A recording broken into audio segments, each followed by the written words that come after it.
Hey, good evening, everybody. Thank you for joining me back again on the second half of the live for today.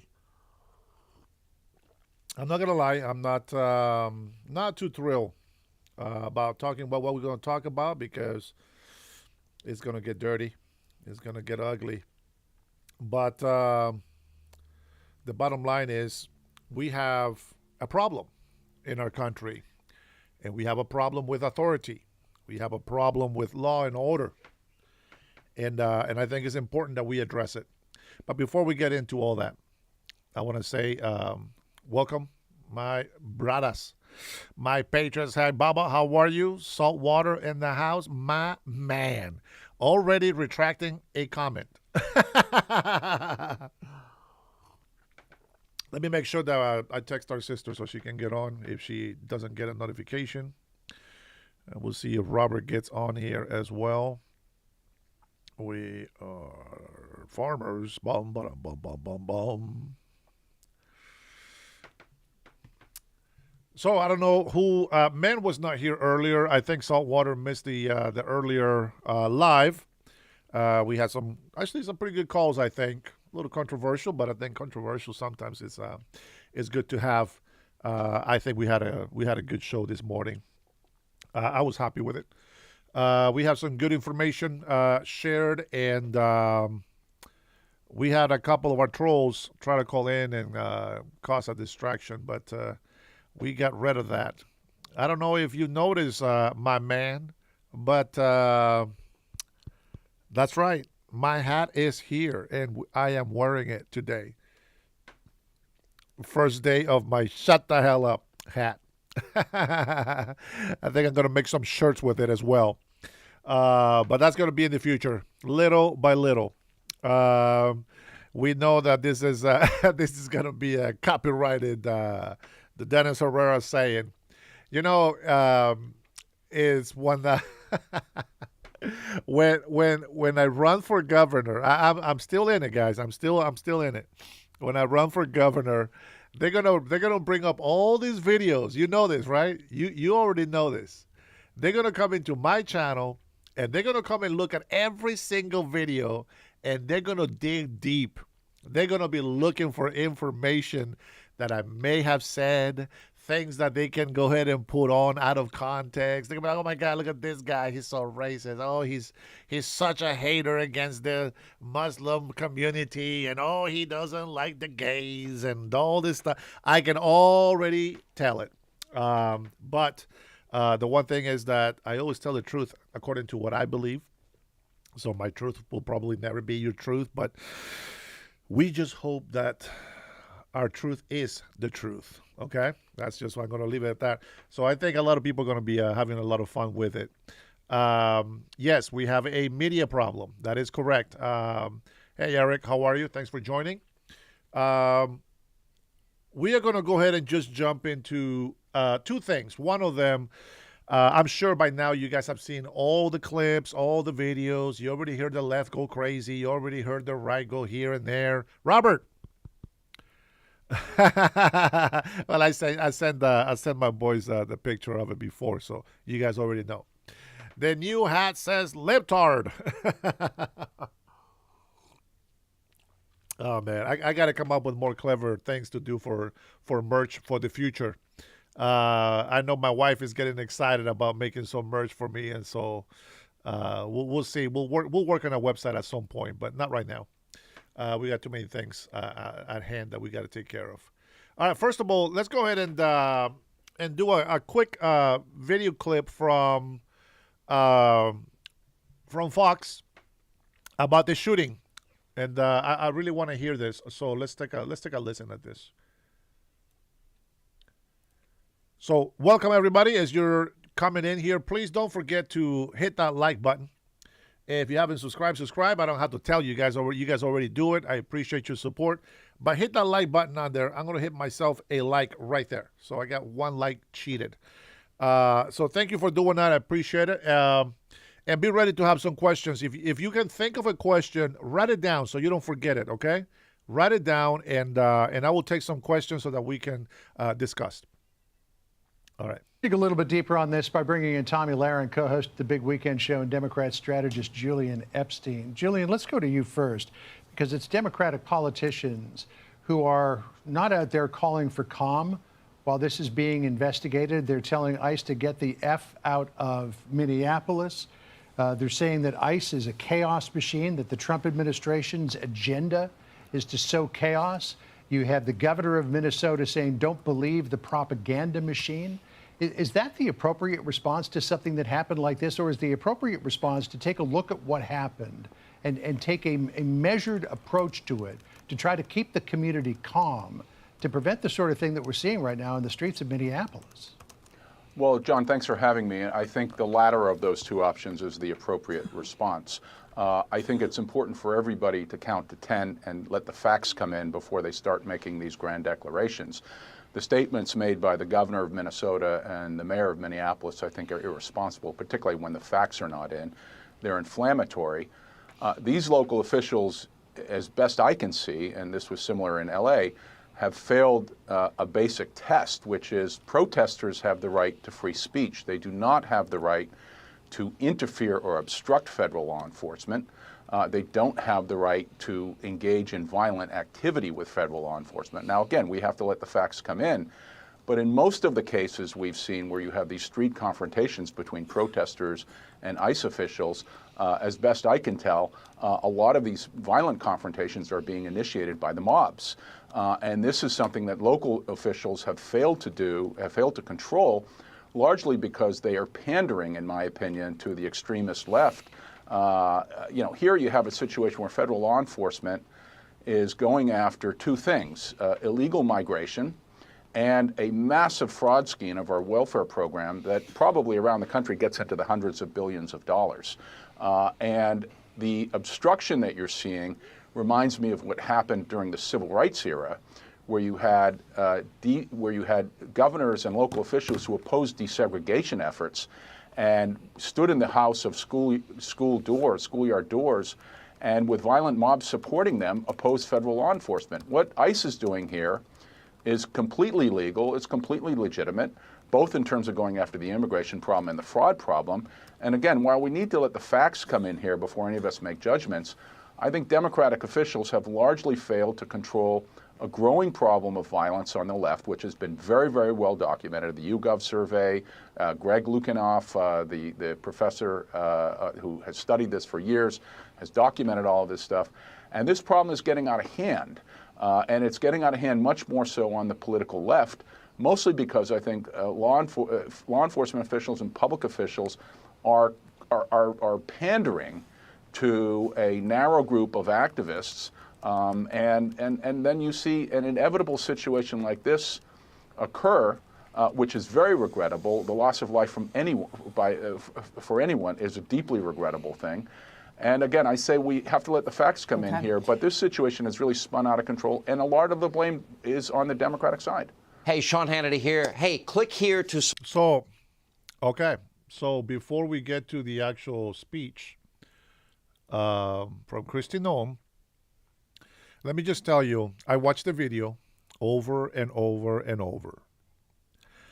We have been sharing in this channel for a very long time. We have been sharing the channel with ICE raids, etc. Hi, Omar. Good to see you in here, little brother. We've been asking. I've been telling you guys. I don't know how these ICE agents keep their cool. I don't know. The citizens, if they really are citizens, the residents, if they really are residents, that go out there and obstruct federal agents from doing their job. I've been saying this. I don't know how they keep their cool. Everything that the citizens are doing, obstructing justice. Listen. They're federal agents. If the FBI agents are out there with guns, investigating and everything, nobody says anything. You know why? Because they already know the FBI agents will arrest their ass.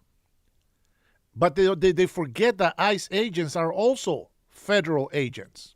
They may not be FBI. And as we talked about it earlier, the police department, they are more trained. I think it was SoCal, I think, right? That called in, and he says the police. I think one of you guys. I'm sorry if I mixed the name, but one of you guys called in and said that the police is trained. Right? They're more trained than ICE agents. I agree. The police is trained to keep the order, to deal more with American citizens, etc. And I think that's okay, right? I 100% I believe in that. I agree with it. But the problem is that the police officers, they know ICE agents are coming. Some say that they don't call them and tell. No, they know. They know the ICE agents are coming. As a matter of fact, Tom Holman, President Trump, everybody, Kristi Noem, all these people, they get rejected by blue states. They get rejected. They want nothing to do with ICE. They allow whatever's going to happen is going to happen. And, well, they're doing two things. One of them, they are allowing the citizens to go out there on their own. Citizens are not trained to respect federal law. Citizens are not trained to go against ICE agents. Citizens are not trained on protesting. Citizens are not trained on holding themselves accountable. Citizens are not trained and taught that they will go to jail if they obstruct justice, if they obstruct a federal agent. Citizens are not being taught to respect federal ICE agents. It's very simple. And I have said this many, many times over and over. I am surprised that somebody is not getting shot by now. People using their cars to block ICE agents. People throwing ice balls. Remember, I think it was SoCal. Was that you, SoCal, that we were talking about this? I think it was. And I was talking about they're not throwing softballs of snow. No, they're throwing ice. Like ice to ice. I know I was making a joke about it, but like really, that can hurt somebody, right?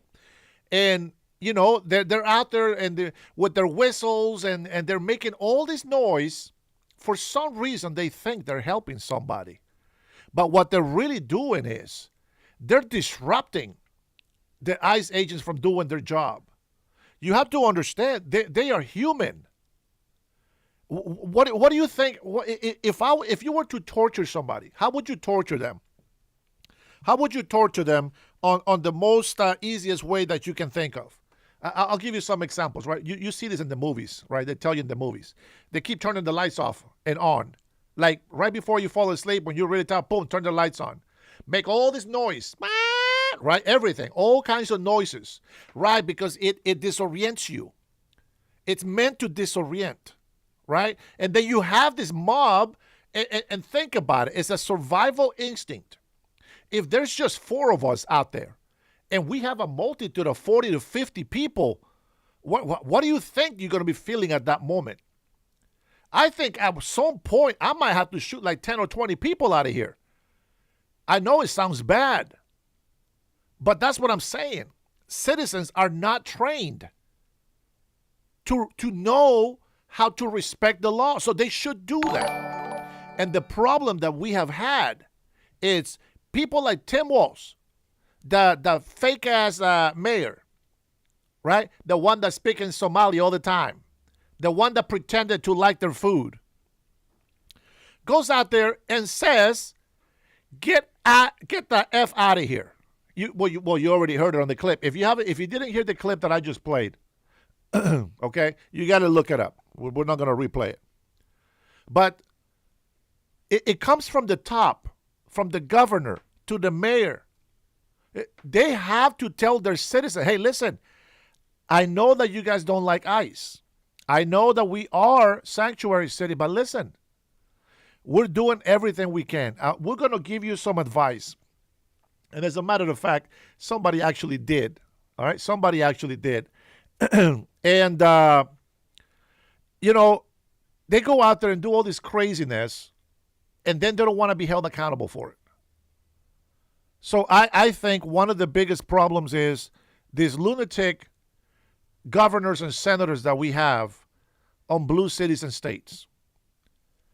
For them to teach people to hate ICE, because this is what they're doing. They keep saying, hey, Brenda, they keep saying that it's political. They keep saying that it's just a targeting. They're targeting. Listen, I'm going to give you something. Hey, Karin, how are you, brother?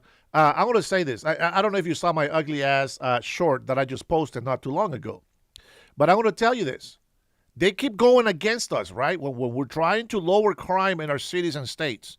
President Donald Trump says, hey, listen, we're going to use federal funds, okay? People that don't know, federal funds is not the same as the funds that every state has, okay? And so if the president says, I'm going to use these federal funds for this, I expect the president to find a way to make up for that money, right? And I think President Trump is doing that every single day. Now, with that being said, if President Donald Trump says, listen, there's a bunch of crime in your city, let's take care of it.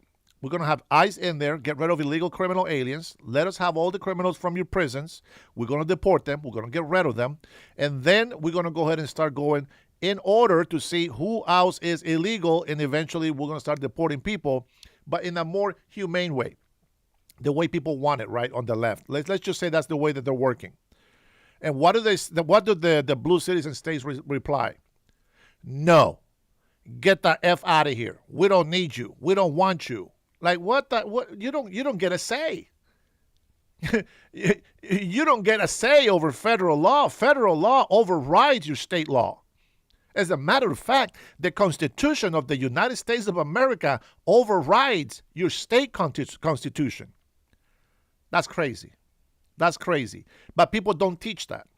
People, they go like the morons that I get on my chat in here sometimes, right? That they just come in here and insult us. And then when we punish them and put them in timeout and put them in the corner for being bad, the first thing they say is, oh, look, they don't like us saying facts. They don't like us saying facts. No, you're not using your freedom of speech in a respectful way.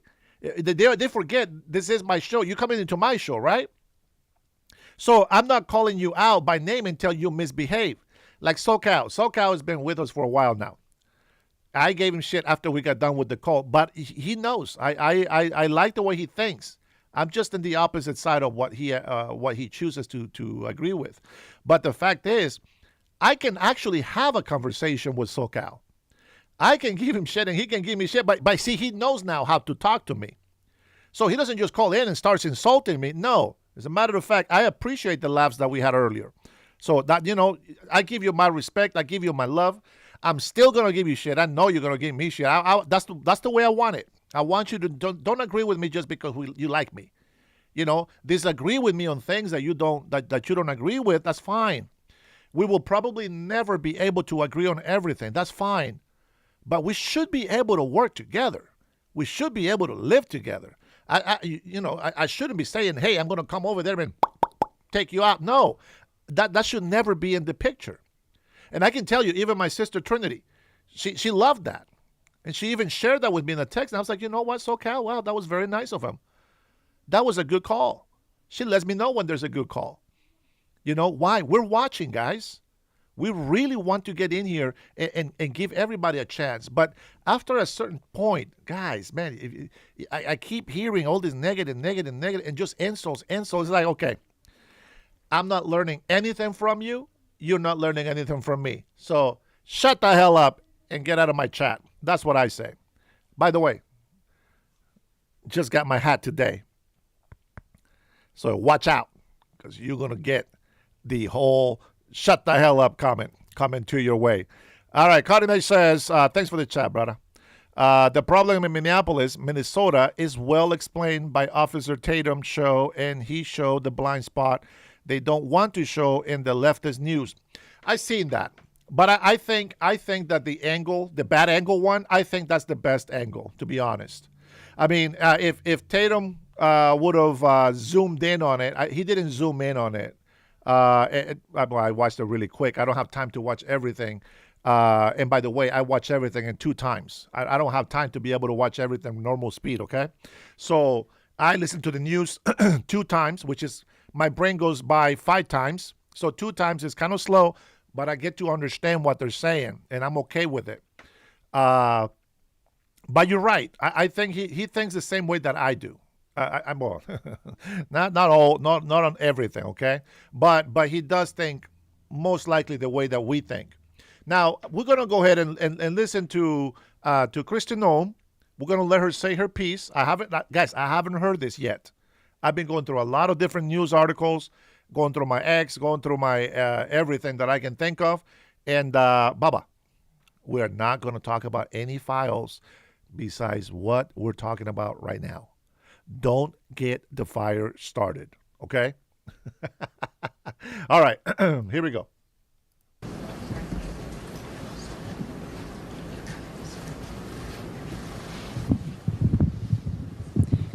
Good evening, everyone. Thank you for being here tonight. I want to start out by addressing the loss of life that we saw here in Minneapolis today. Any loss of life is a tragedy, and I think all of us can agree that in this situation it was preventable. I've spoken to the president today on the situation here on the ground. I also just got off the phone a little while ago with Governor Walz and spoke to him as well. I want to reiterate first with all of you the facts of what happened today. At 10:25 a.m. Central Time, Immigration and Customs Enforcement were carrying out lawful operations here in Minneapolis. Because of the adverse weather that Minneapolis has seen in recent snow, one of the vehicles became stuck and ensnared in the snow. Law enforcement were attempting to push out this vehicle, and when a mob of agitators that were harassing them all day began blocking them in, shouting at them, and impeding law enforcement operations. ICE officers and agents approached the vehicle of the individual in question, who was blocking the officers in with her vehicle, and she had been stalking and impeding their work all throughout the day. ICE agents repeatedly ordered her to get out of the car and to stop obstructing law enforcement, but she refused to obey their commands. She then proceeded to weaponize her vehicle, and she attempted to run a law enforcement officer over. This appears as an attempt to kill or to cause bodily harm to agents, an act of domestic terrorism. The ICE officer, fearing for his life and the other officers around him and the safety of the public, fired defensive shots. He used his training to save his own life and that of his colleagues. He was treated at a local hospital, has been released, and is now with family. I encourage the American people at this point in time to pray for him, but also to pray for the deceased's family and her loved ones. Today alone in this country, there have been 4 different domestic terrorist attacks on federal officers by the ramming of vehicles. 3 of them happened here in Minneapolis. We've seen over 100 of these vehicle rammings happen in just recent weeks, and this must stop. ICE alone is facing a 1,300% increase in assaults against them and an 8,000% increase in death threats against all of them. In fact, the very same officer who was attacked today had previously been dragged by an anti-ICE rioter who had rammed him with a car and drug him back in June. He sustained injuries at that time as well. And let me remind you why we're all here in this city today and why. And let me remind you that we have been showing you on this channel all of the stuff that she's talking about. We have seen it and we know it's true. So before you come in here and say these are lies, why don't you pay attention for once, okay? And stop listening to your leftist media for just a little bit and try to listen to the actual truth. You guys want to conduct yourself disorderly. You want to disrespect the law. You want to break the law. You think that you are entitled to embarrass and shame people. You don't have that right. Your rights do not trump anybody else's rights. And just so you know, when you say you're a citizen, who gives a shit? Those agents are also citizens, and they have more authority than you and I do as citizens. Don't forget, they are American citizens. So shut the hell up and let them do their job. Why we've been here. In communities across this country and here in Minneapolis, we're just enforcing the laws that we have in this country. For years under President Biden, tens of millions of dangerous criminal illegal aliens, terrorists, and suspected terrorists were allowed to invade our country over our southern border. They were allowed to steal, to defraud, and to perpetuate violence against American citizens. Regardless of who your mayor or who your governor is, President Trump promised every single American that he would make America safe again. He promised every single American that he would work to protect them from dangerous criminals. Since Governor Walz has been in charge of Minnesota, we have seen homicides go up by over 50%. That's also during Mayor Fry's tenure as well.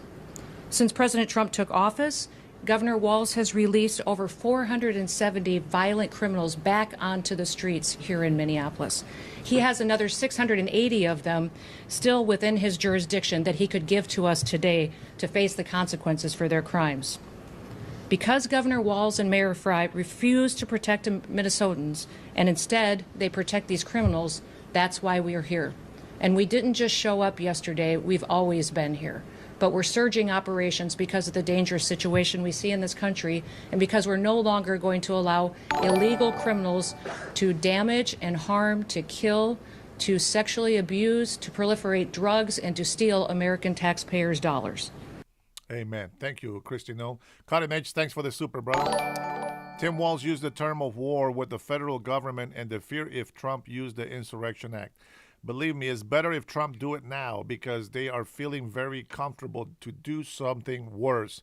And I also want to point out, in case you haven't heard this yet, it's everybody on the left and some people on the right were against President Donald Trump sending the national troops, National Guards, to help cities and states get rid of criminals.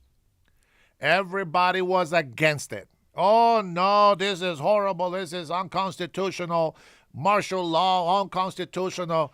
Shut the hell up. Because now you guys are thinking about sending the National Guard to make sure that protests are being peaceful. Now you want to send the National Guard?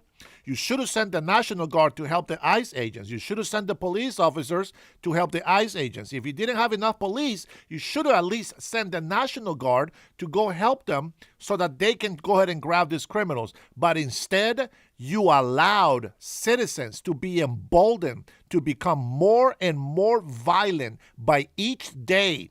You have allowed people to go ahead and put an app out there telling people ICE is going to be here. Everybody show up, block them with cars, get in the way, get in front of the cars. They do all of these things, which is, by the way, illegal. And none of these mayors and governors have told their citizens to stand down or they will be arrested. Peaceful protest on the sidewalks. Hold your signs. You are more than welcome to protest. But you are not to take matters into your own hand. You are not the law. As I explained before, they are citizens just as much as we are, but they have the authority to do what they're doing. Your protest is not an authority to go above federal agents. Police officers cannot even go above federal agents. Think about that. What gives you the right? You're putting yourselves in harm's way, but more importantly, you are putting our federal agents, the ones that are serving us, in danger, and we don't appreciate that. This state has faced unprecedented immigration fraud. It's seen unprecedented benefit fraud. Individuals were allowed to come into this country and set up fake companies and fake nonprofits and divert billions of dollars away from American citizens and those vulnerable citizens who truly needed the services from those programs. This city has burned before, and your mayor and your governor let it happen. President Trump is not going to let that happen. He and our federal law enforcement officers are here to bring peace and to bring public safety and to ensure that criminal activity is stopped and that people who perpetuate it will face consequences. Since we have been here in recent weeks, we have arrested over 1,500 criminals off of the streets. Our law enforcement has arrested murderers, known and suspected terrorists, child pedophiles, and other brutal criminals that were protected here in this city. We should all work together to protect our citizens. We should all protect the men and the women and the families who live here in Minneapolis, who live in Minnesota, and live throughout this entire country. I want to thank you for being here, and I want to thank you for focusing on the important work that our federal officers do and make sure that we're focused on the priorities of this country, and that's making sure that we're keeping people safe. With that, I'll take any questions that you may have. Secretary, Mayor Fry called the claims of self-defense BS. How do you respond to that? I say that he doesn't know what he's talking about. It's very clear that this individual was harassing and impeding law enforcement operations. Our officer followed his training, did exactly what he's been taught to do in that situation, and took actions to defend himself and defend his fellow law enforcement officers. Secretary, can you expand too on the agent's injuries? The president said that he's lucky to be alive. The officer was hit by the vehicle. She hit him. He went to the hospital. A doctor did treat him. He has been released, but he's going to spend some time with his family. Can you clarify whether he was hit before or after the gunshots were fired? I can't, but the FBI will continue the investigation and release more facts when it's appropriate. I like how you guys on the left defended the FBI agency, all of the police. You defended the FBI, the federal agents, so much on January 6th. I love that. I love that. You defend the police so bad, and you don't defend any of the innocent people that got harmed on January 6th. I like it to be known today, right now, that you guys support all these dumb-ass citizens obstructing federal ICE agents and are over here being hypocrites, judging them for doing their job, but you don't say jack squat about the federal agents on January 6th. Shut the hell up and pay attention to what's going on. Secretary, now, has the agent been relieved of his duty, or can you give us any other? No, we're following the standard protocol procedures we do in situations like this. When there's an officer-involved shooting, we make sure that we get the facts and that we are getting the statements from everybody involved and make sure that investigators are handling the decisions. Secretary, now have ICE operations paused because of what happened today? No, we're still out on the streets doing our work to get dangerous criminals off of the streets of Minneapolis. Can you tell us any insight into your conversation with the governor? You know, Tim and I have known each other for years. We served in Congress together. We both ran for governor the same year and have served as governor at the same times. So we were colleagues, and we discussed what happened here today. We have two very different viewpoints of it. I talked specifically about the fact that we have laws. They need to be enforced. He knows that I believe sanctuary policies have protected criminals and placed a priority of them over the citizens that live here, and he knows we'll continue to do our work, and I encouraged him to work with us. We've never had a cooperative arrangement with law enforcement here. Whenever we've done investigations, whenever we've done police work, when we've been doing what we can to bring people to justice for the crimes that they commit, we haven't had the cooperation of the state of Minnesota or the city police here under the mayor's direction. If you talk to any of these federal law enforcement officers, they'll say that when they call for backup in a situation, that it's hit and miss. They were grateful today that the police chief and local law enforcement showed up at the scene and helped secure it to make sure that nobody was harmed and that the FBI could do their work. But I would encourage them to work with us, that we could form a partnership that would make sure that individuals have the opportunity. Shout out to Motorsports Plus. Hey, thank you, Bubba. I see you, baby. I see your PayPal. Thank you so much. Guys, if you guys want to support my channel as well, you can go to my description, and if you have PayPal, you can always go ahead and PayPal me anything that you want in there. I'd appreciate your support. Thank you, Bubba. Much love, brother. Appreciate you.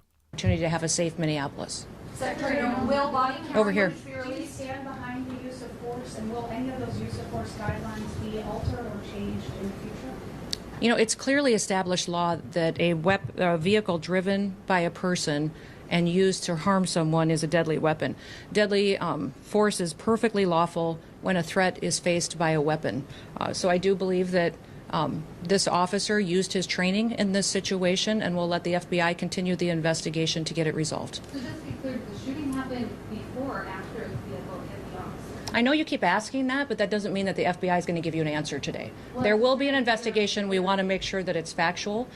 What I would ask is that as we go forward from here today, that we all remember that our job is to have peaceful discussions. I'd encourage our local law enforcement and state law enforcement to work with us. We are going to continue to operate here in Minneapolis and in the state of Minnesota to make sure we're going after dangerous criminals. One of the key focuses that we've had here is a focus on individuals who are sexual predators and are involved in child exploitation. When I was just here yesterday, we arrested individuals who were charged with criminal assault and sexual assault and people that exploited children. Why would you want to keep them on your streets? President Trump has promised to go after the worst of the worst, and that's exactly what we're doing in Minneapolis. By not working with us, Governor Walz and Mayor Frey are putting those criminals and prioritizing them over our children and our grandchildren. And a woman attacked them, and that's simply not true. He said that to me on the phone too, so I'll get him the documentation that he needs so that he knows that we would love to coordinate with him.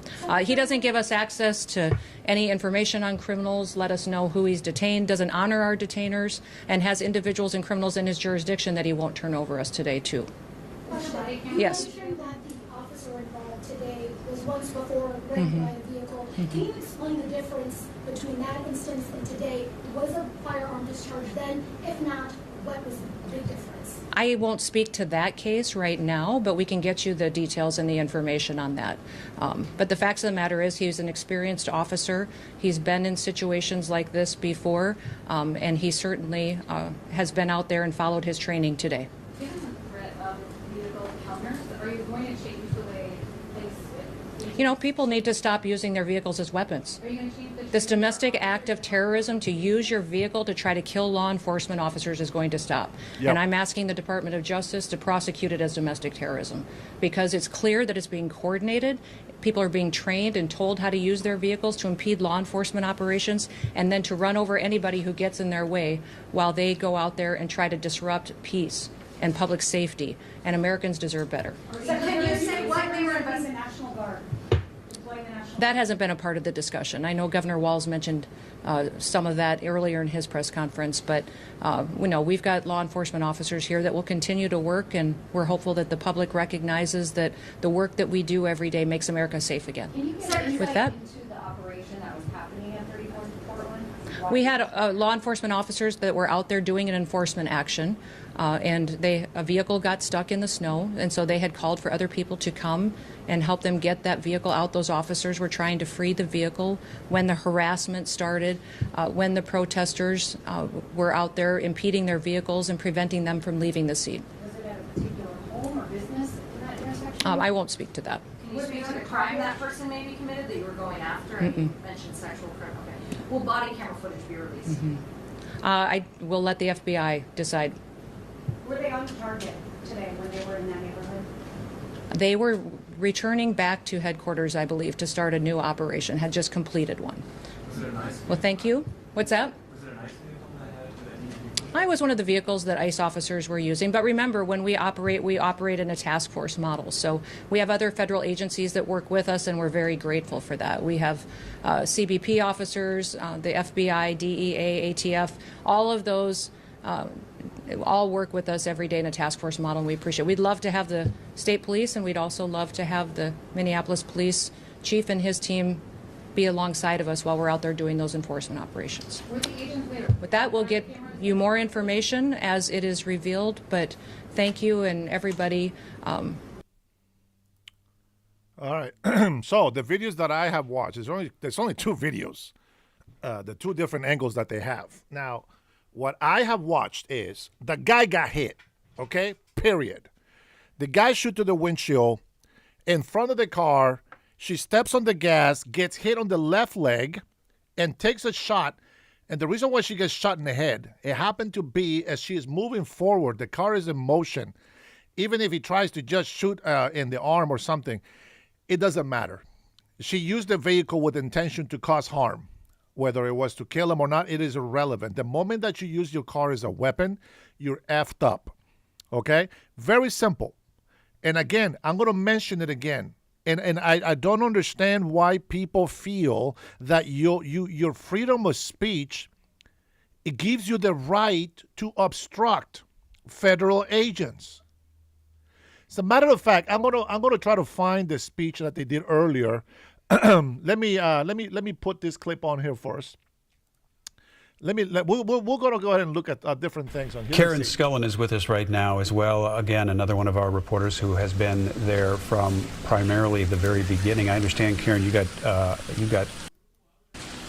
ICE watchers and neighbors were recording as a confrontation between agents and a protester was quickly unfolding. Now let's. Karen, just hang with us here. Okay, great. There it is. All right. There's the ICE agent on the left, right? On the front.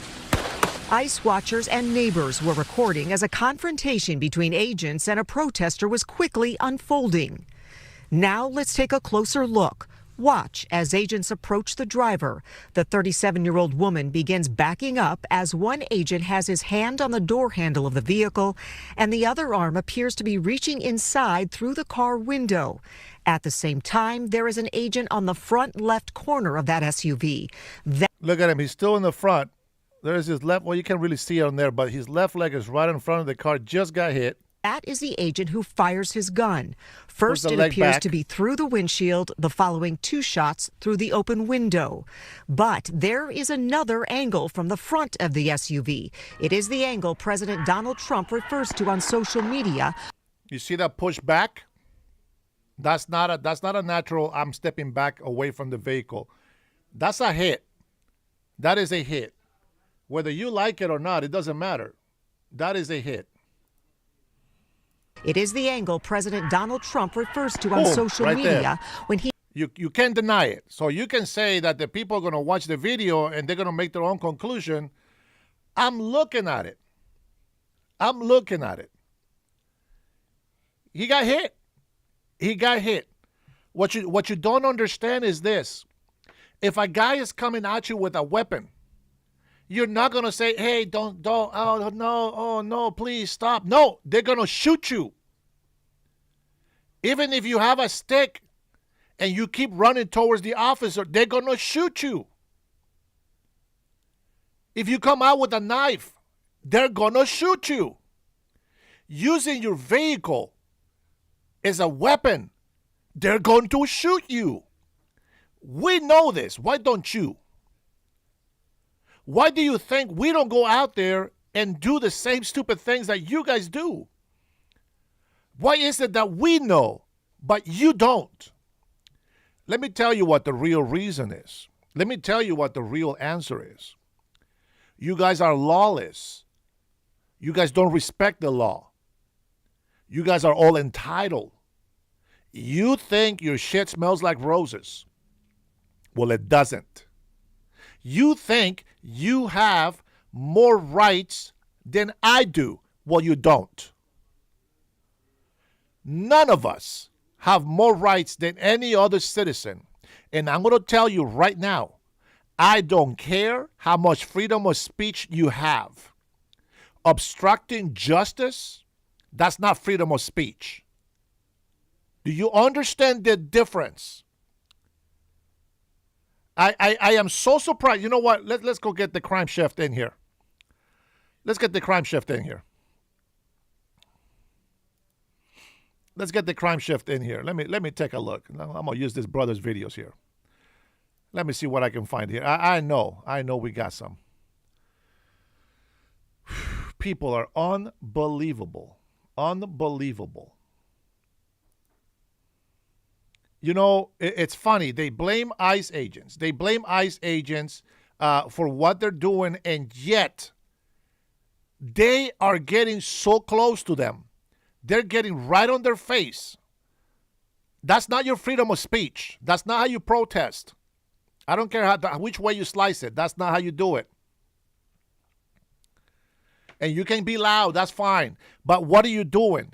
You're disorienting the peace. They are there not to grab everybody. They're there to grab criminals. They are there to grab people that are ready to go. They have warrants for their arrest. But it's not a judicial warrant that you need to see. They don't need to show you jack squat. Who are you? How about protecting the privacy of other people? What happened to that? You got to respect that. You can't have it both ways. The law is the law, and you don't get to pick which parts of the law you get to obey and which ones you get to use to defend your criminal activity. That is just not how it works. It was a suicide. Pretty much. If you put yourself in front of a car and you're not an officer of authority, a federal agent, and you're just thinking that you're using your freedom of speech to protest, when you get in front of a federal agent car or police officer, your ass is going to get run over. And yes, police officers have guns. Those are weapons. If you obstruct justice and they shoot you, that's what they're trained to do. Why do you think that is? And if you didn't know, now you know. Stay the hell out of the way. Get away from the agents. Stay on the sidewalk, do what you got to do, but stay away from them. When they tell you to move back, move back. Keep protesting. You can yell all you want. Get back. But no, you guys want to act like this. They just detained a legal observer. He's legally observing, you sad f***s. ICE has no f***ing spine, so you do their f***ing dirty work, you f***ing losers. They just detained somebody who's legally observing. Name and badge number. Name and badge number. Name and badge number. You got arrested, yeah. Today we are doing a full-on deep dive investigation on the elusive Minnesota male Karen species, and he is joined by a few roaming Karens. You can tell by his voice that he has been fed a steady diet of soy lattes since he was in the womb. To most of the world, the male Karen is rare, but to Minnesota, it's more common and more annoying than a housefly. My mother would never put herself in that position, you moron. Y'all can't do anything. Y'all can't do anything. You guys had to call the sheriffs. Because the sheriffs are the only ones who can, do anything. You hear that? That's ignorance. I understand you want to practice your freedom of speech, but that's ignorance. What do you mean they can't do anything? Yes, they can. They can hold you and turn you into the police. They can arrest you. Yes, they can. It is lawful. They can arrest you, and then they can give you onto the police if that's the way you want it. But that's the problem that I have with you leftists. You guys don't think. You have no common sense. You put yourselves in harm's way, and then you wonder, oh, shoot, how did that happen? How did I get hurt? I don't get it. How did I get hurt? How did I get hurt? Why did I get arrested? I don't understand. I don't understand. I just threw a rock at the car. I don't understand. That's you guys on the left. Why doesn't your brain just kick in? Why doesn't your brain kick in to tell you, hey, this is harmful, stay away, keep a safe distance? Why are you not afraid of getting hurt? Because there's no common sense up there that tells you, hey, they are federal agents. They have the authority to go anywhere in the country, not just at the border, anywhere where the illegals are. That's how far they can go. And right now they got the backing of the Commander-in-Chief of the United States of America.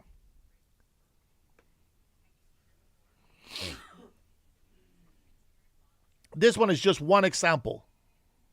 There is many. There's another one that is better than this. ICE, Karens, and Juanitos. Oh my. First on the menu is a Juanito who thought he was safe from the law by hiding in a sanctuary city. The law disagreed. Then we meet another Juanito who thought he was immune to federal law. The law once again disagreed. Look at it. He don't want to go. I get it. You don't want to go, but you're illegal. You got to go. And we follow that up with 2 more ICE arrests back to back. Jacob, I hope you're not talking about me. If you're talking about me, you don't know what a Christian is, bro. You don't know what a Christian is. Then we learn what happens when a Karen is pulled over by ICE. Your safari expedition starts now.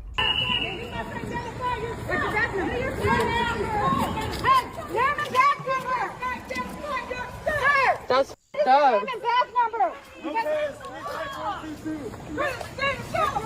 the Karen. Look, what I don't understand is why you go up there? Why you go up there like this to the front, bro? Zoom in. There is a zoom on the camera. Keep your distance. Stay safe. Stay safe. I'm looking out for you. I don't want that what happened to this lady to happen to anybody else. Why are you guys over here causing more hate and more division? Learn from the lessons.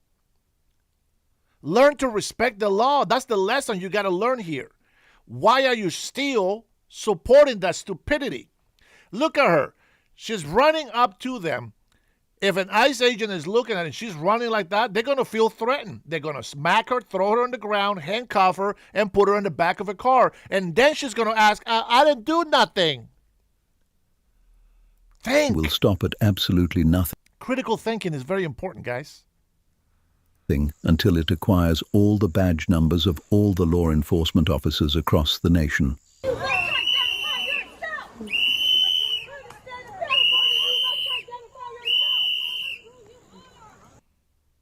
Look at your freedom.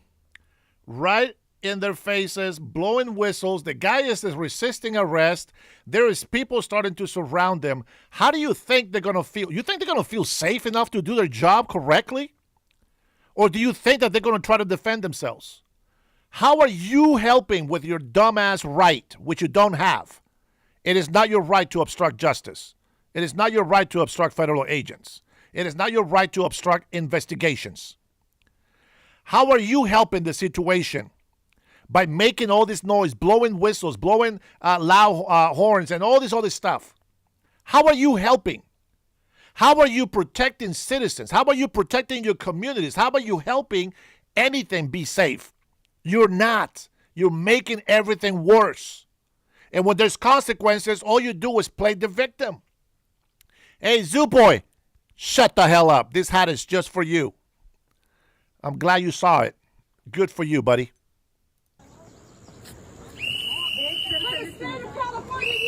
Look. In the state of California, you must identify yourself. Really? Shut the hell up. Ty,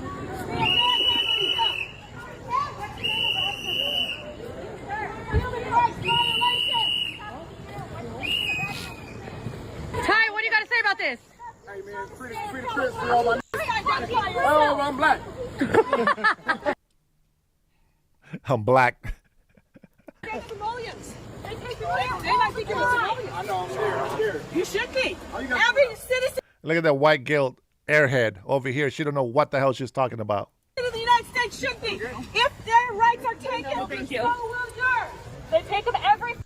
Illegal immigrants don't have the right to stay in this country. Don't worry, citizens and residents, they won't take yours. Stay the hell out of the way. If you're a resident, a green card holder, you want to be as far away from these protesters as you can. I can guarantee you that right now. If I can give you the best advice that I can give you in your life, never protest if you're a green card holder. Never go join none of these morons and idiots that will cause you to lose your green card and get deported. That's the best advice that I can ever give you. Okay? As a migrant that became a resident, that became a citizen, I'm giving you the best advice that I can give you. Stay away from things like this. Trust me, stay away. At least wait until you become a citizen. And remember, you got a 10-year provision. So if you misbehave and you do shit like this, you can still lose your citizenship and get deported. And yes, you can go ahead and put it on the YouTube. Oh my God, I'm a citizen. They deported me. Shut the hell up. I'm giving you advice right now. If you don't listen to it, that's your fault. Only illegal invaders need to be worried. There you the go. Karen's mind is complete mush from decades of watching CNN. I agree. Damn, I see that shit live. What happened? Dude. Oh, let me see. Yeah, come on. Where are you guys taking him? Come on, let's go. Come on. Hey, that's a knife. Ahí están mis cosas, se las dan. That's a knife? Okay. Is that a knife, bro? Pocket, oh no. Oh, okay. That's crazy.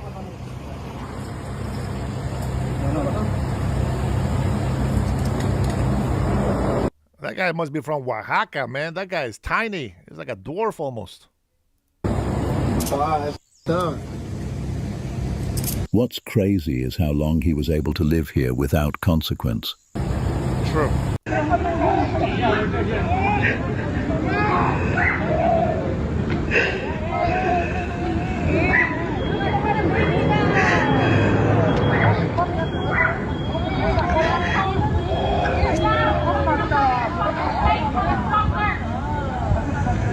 I'm going to share a story. I have a cousin. He passed away already. His name is George. Name was George. Now, he came to this country illegally with his wife. Now, that's right. This is my cousins. They came here illegally.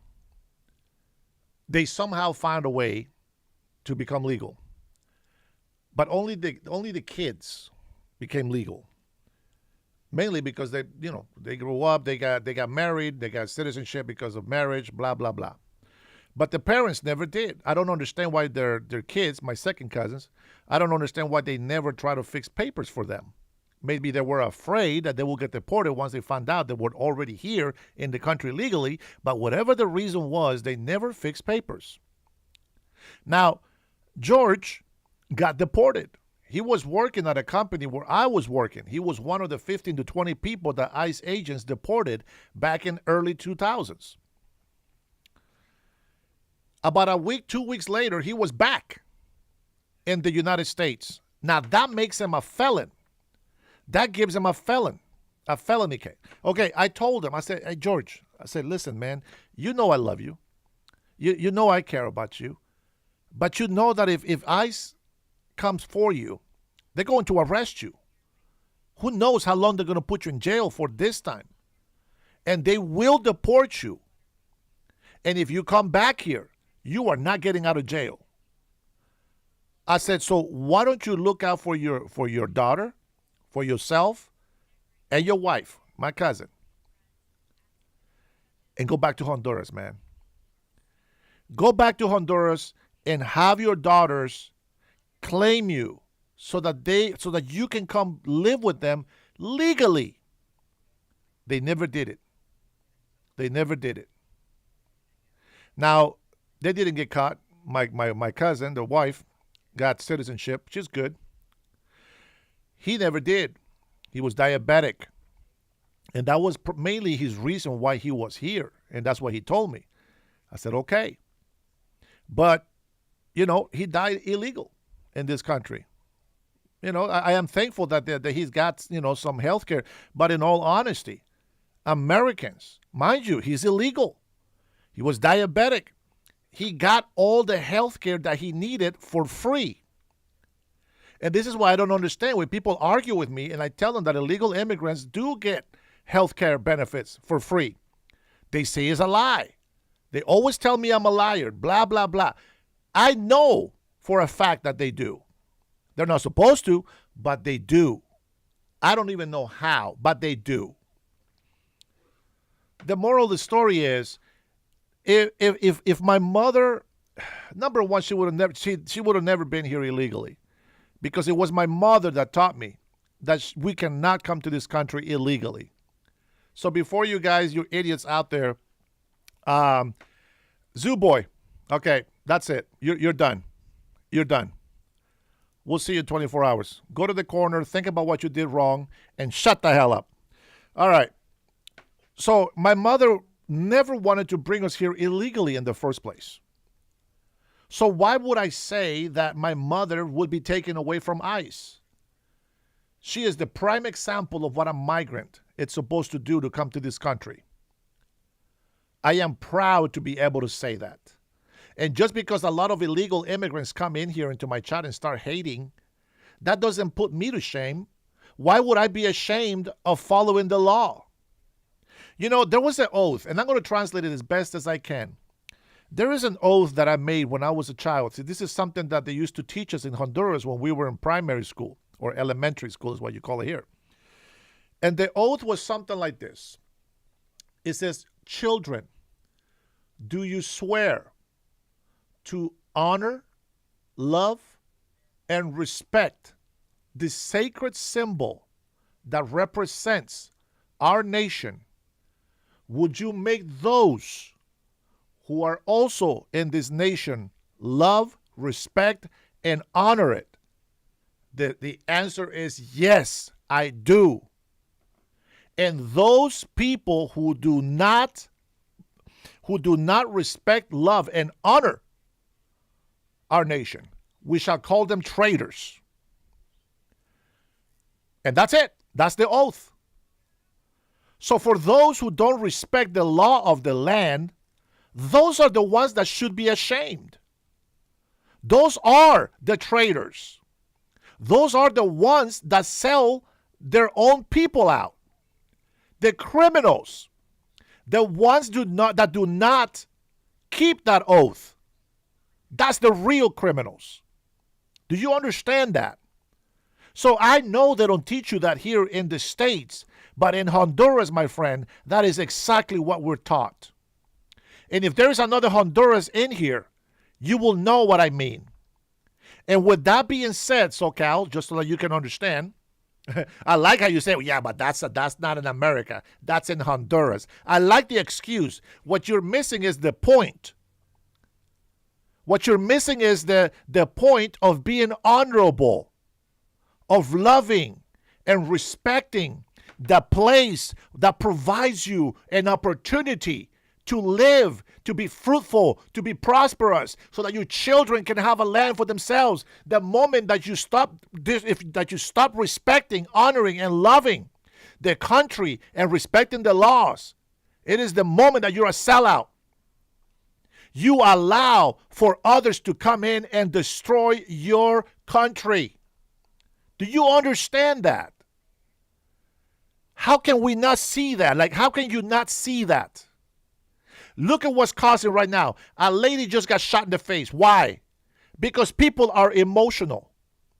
People care about other people.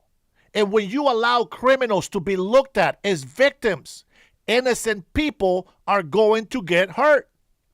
I can tell you that there's a lot of people that agree with me, but they don't think the way I do. I see things a little bit different than most people. You can listen to Tatum. The officer Tatum is going to tell you his way.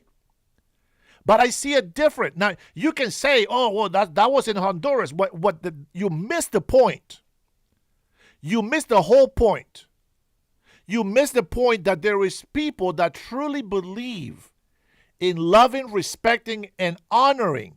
This means that you are grateful for the privilege of either being born in this country or being given residency or citizenship. It means you're grateful. That's what that oath means. If you don't pay attention, I'm going to tell you this. You already know the oath. You already know the oath that I made as a child of Honduras. Why don't you go to my profile, go to my description, and go ahead and read the oath that I made to the United States of America. Why don't you go do that? Go read that and then come back. And then let's see if you can see me the same way or different. Thanks for the super cutting. You're always blessing me, brother. Venezuela manipulates elections in 72 countries. Please, bro, we knew that. We already know that. The libtards don't. Over the past 20 years, this has been confirmed by General Mike Flynn and Elon Musk. These people don't care about Elon, bro. They're going to deny. The only time that they ever listen to Elon, the only time that they care about Elon, the only time they supported Elon is before President Trump ran for office and when he turned against President Trump. That's when people on the left love Elon. But let's remember who was destroying his Tesla and his... Let's not forget that it was Tampon Tim who was over there and be like, there's nothing better than waking up in the morning and taking a look and seeing how the Tesla stock is crashing. That's you guys on the left. That's not us. We think with common sense. Siento una injusticia, la verdad. No apenas iba. Here's an example of why illegal immigrants support other illegal immigrants. The Mexican restaurant gets filled with Hispanics because they're Mexican. Most of them are Mexicans that go to Mexican restaurants. And they go in there, and just because illegal immigrants is given their business, that doesn't mean that it's okay for illegals to be here. I get it. A lot of Latino businesses have a lot of business because of illegal immigrants. I get it, but that's not how it works. Just because it benefits you, it doesn't mean that people can break the law. There is places. I worked at a casino as a security guard. Here's the thing. I know these libtards are not going to believe me, but that's fine. I have a presence. People, I don't know why. People get intimidated by me just walking up to them. I don't know why. I'm a nice guy. But I can tell you this, that when I used to go and attend a call, we got a problem on the East Wing, blah, blah, blah. I will go over there and I take a look at the situation and what's going on. And most of the time, I'm looking down at people, okay? I'm just average height. I'm only 6'1", okay? I'm about 275 pounds, 6'1". I'm not a huge guy, but I am average, American average height, okay? And I can tell you that some people talk smack to me, some people, but most of them held their mouth. Because even though we can't really touch people, I was willing to touch anybody. And don't be a pervert. We ain't trying to be gay here. I solved every single problem that we had in that casino with security. I remember this one time. There was this girl. She was half native and half Filipina or something like that. And she was making a fuss at the casino. See, her and her friends were drinking. And when the bartender cut them off and they told them, don't drink anymore, they violated that rule. And the reason why they say don't drink anymore, that means that they had too much to drink and they don't want people to be too drunk, be disorderly, and then they get arrested, etc. So they decide to feel entitled because she's half native. Now, there's one thing you have to understand about me. I am not a Northern American Native American, okay? I am a Central American Native, okay? And that's a little bit different. I get it. But that doesn't make you better than me, okay? So I come in here and I listen on my radio, on my earpiece, and I'm hearing all this commotion and people, blah, blah, blah, and all the white people, the security guards, they're all kind of like, oh, my God, there's nothing we can do. We can't touch these people. I come out there, and I'm listening. Hey, listen. Now, mind you, the lead, I was not the lead.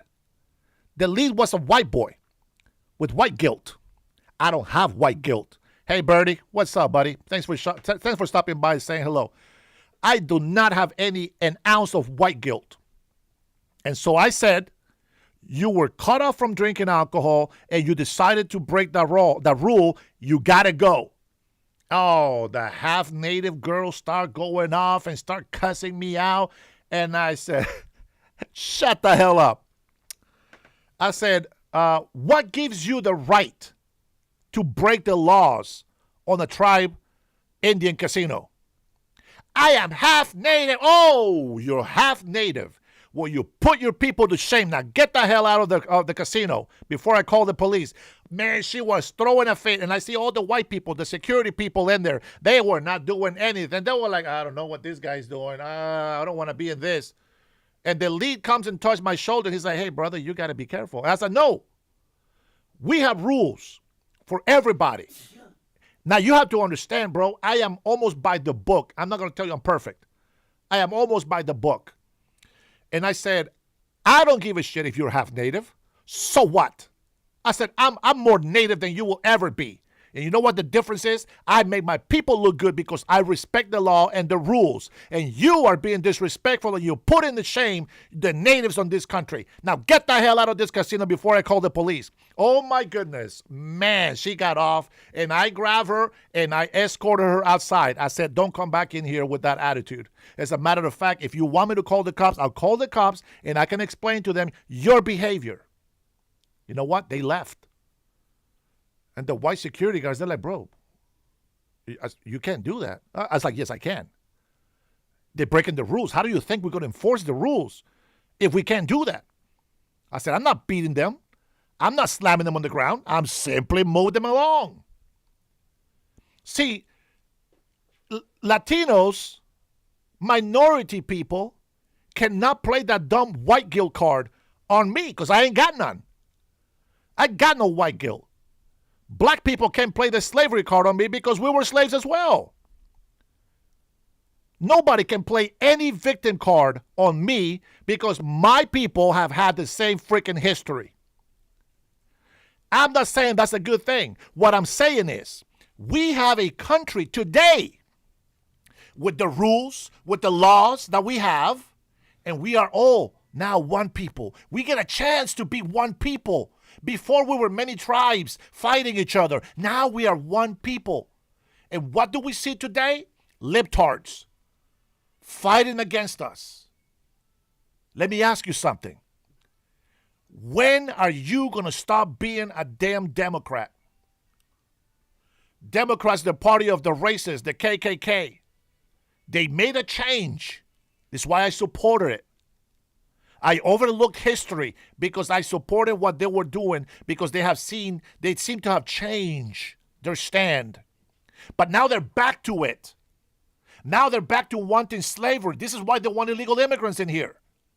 If there was no illegal immigrants in this country, I guarantee you, Democrats lose all of their money and they lose their party. 100%. Challenge me. I can guarantee it to you right now. 100%. If Democrats lose all the illegal immigrants, they lose their money and they lose their power. And we're not here for that. We're here for the better of the country, not for the better of the party. That's why a lot of Democrats that are in my channel agree with me. That's why a lot of us who supported Democrats are supporting Republicans right now. Does it mean that we're Republicans? No. For some, maybe. But right now, this is who we support. Why? Because this is what's working for our country. It is for the benefit of Americans. And I'm 100% for that. If you don't like that, you're an idiot. Because as a Latino, when I become an American, we are all American. Aren't we the same? Don't black people want to be treated equally? Don't women want to be treated equally like men? Doesn't Hispanic want to be treated equally like the white man? Doesn't the white man be feeling cool like having our ethnicities and our cultures being part of their culture? What gringo doesn't like some tacos? Huh? What gringo wouldn't like to have a nice beaner next to them and be like, we're brothers in arms? In the military, I see many, I don't want to get all emotional. In the military, I see all these colors. I see all these ethnicities, and they're all brothers and sisters, and they fight together for you and for me, for our families. They fight together. They have a commander-in-chief. They got generals. They got people that give them orders to work for the better of this country. Not everybody can be soldiers, but we can all have some common sense that we can work together. Do not put an illegal immigrant before your own brother. Don't bring somebody from the street and put him before your own brother and sister. Don't love somebody else's mother if you don't love your own mother. You can't respect somebody else's father if you don't respect and love your father. I love Honduras. I think Honduras to me is beautiful. It is amazing. Even in the poorest areas, it's beautiful. Even if it's a shithole, it's beautiful. Do I want to make it better? Absolutely. Absolutely. Do I love the people? Absolutely. 100%. I love them just as much as I love Americans in this country. But I can tell you that just because I love Hondurans or Americans, it doesn't mean that I'm going to love criminals. No. If somebody commits a crime in Honduras, their ass is going to jail. Pedophiles, thieves, murderers, drug dealers, gangbangers, they all need to be in jail. And that's over there, that's over here, that's everywhere in the world. That's what you gotta think about. If you don't think with common sense, bro, says you will never be able to make a change in this country. I understand, I'm just a humble guy here. You know, I'm sharing half of my studio here. It's my room, I get it. You can clown and you can say all you want, but the truth is the truth. If God allows me to have success, if God allows me to have great finances, well, praise the Lord. If you think I'm not a Christian, I don't care. I know where my heart stands with God. I know where my soul, my mind, that's what your soul is, your brain, your mind, the one thing that makes you choose between what the flesh wants and what the spirit wants. That's what our soul is. We got to keep it clear. Sometimes we got to do things that we don't like. Sometimes we got to deny ourselves in order to be able to see the truth. I can guarantee you 100% that there is a lot, if not every single Hispanic that is legal in this country. They all agree with me on everything that I have said. You know, I broke up with a girl, and now I'm only going to say this because somebody's taking a job. I broke up with this girl because I've done everything. I've done everything from washing dishes.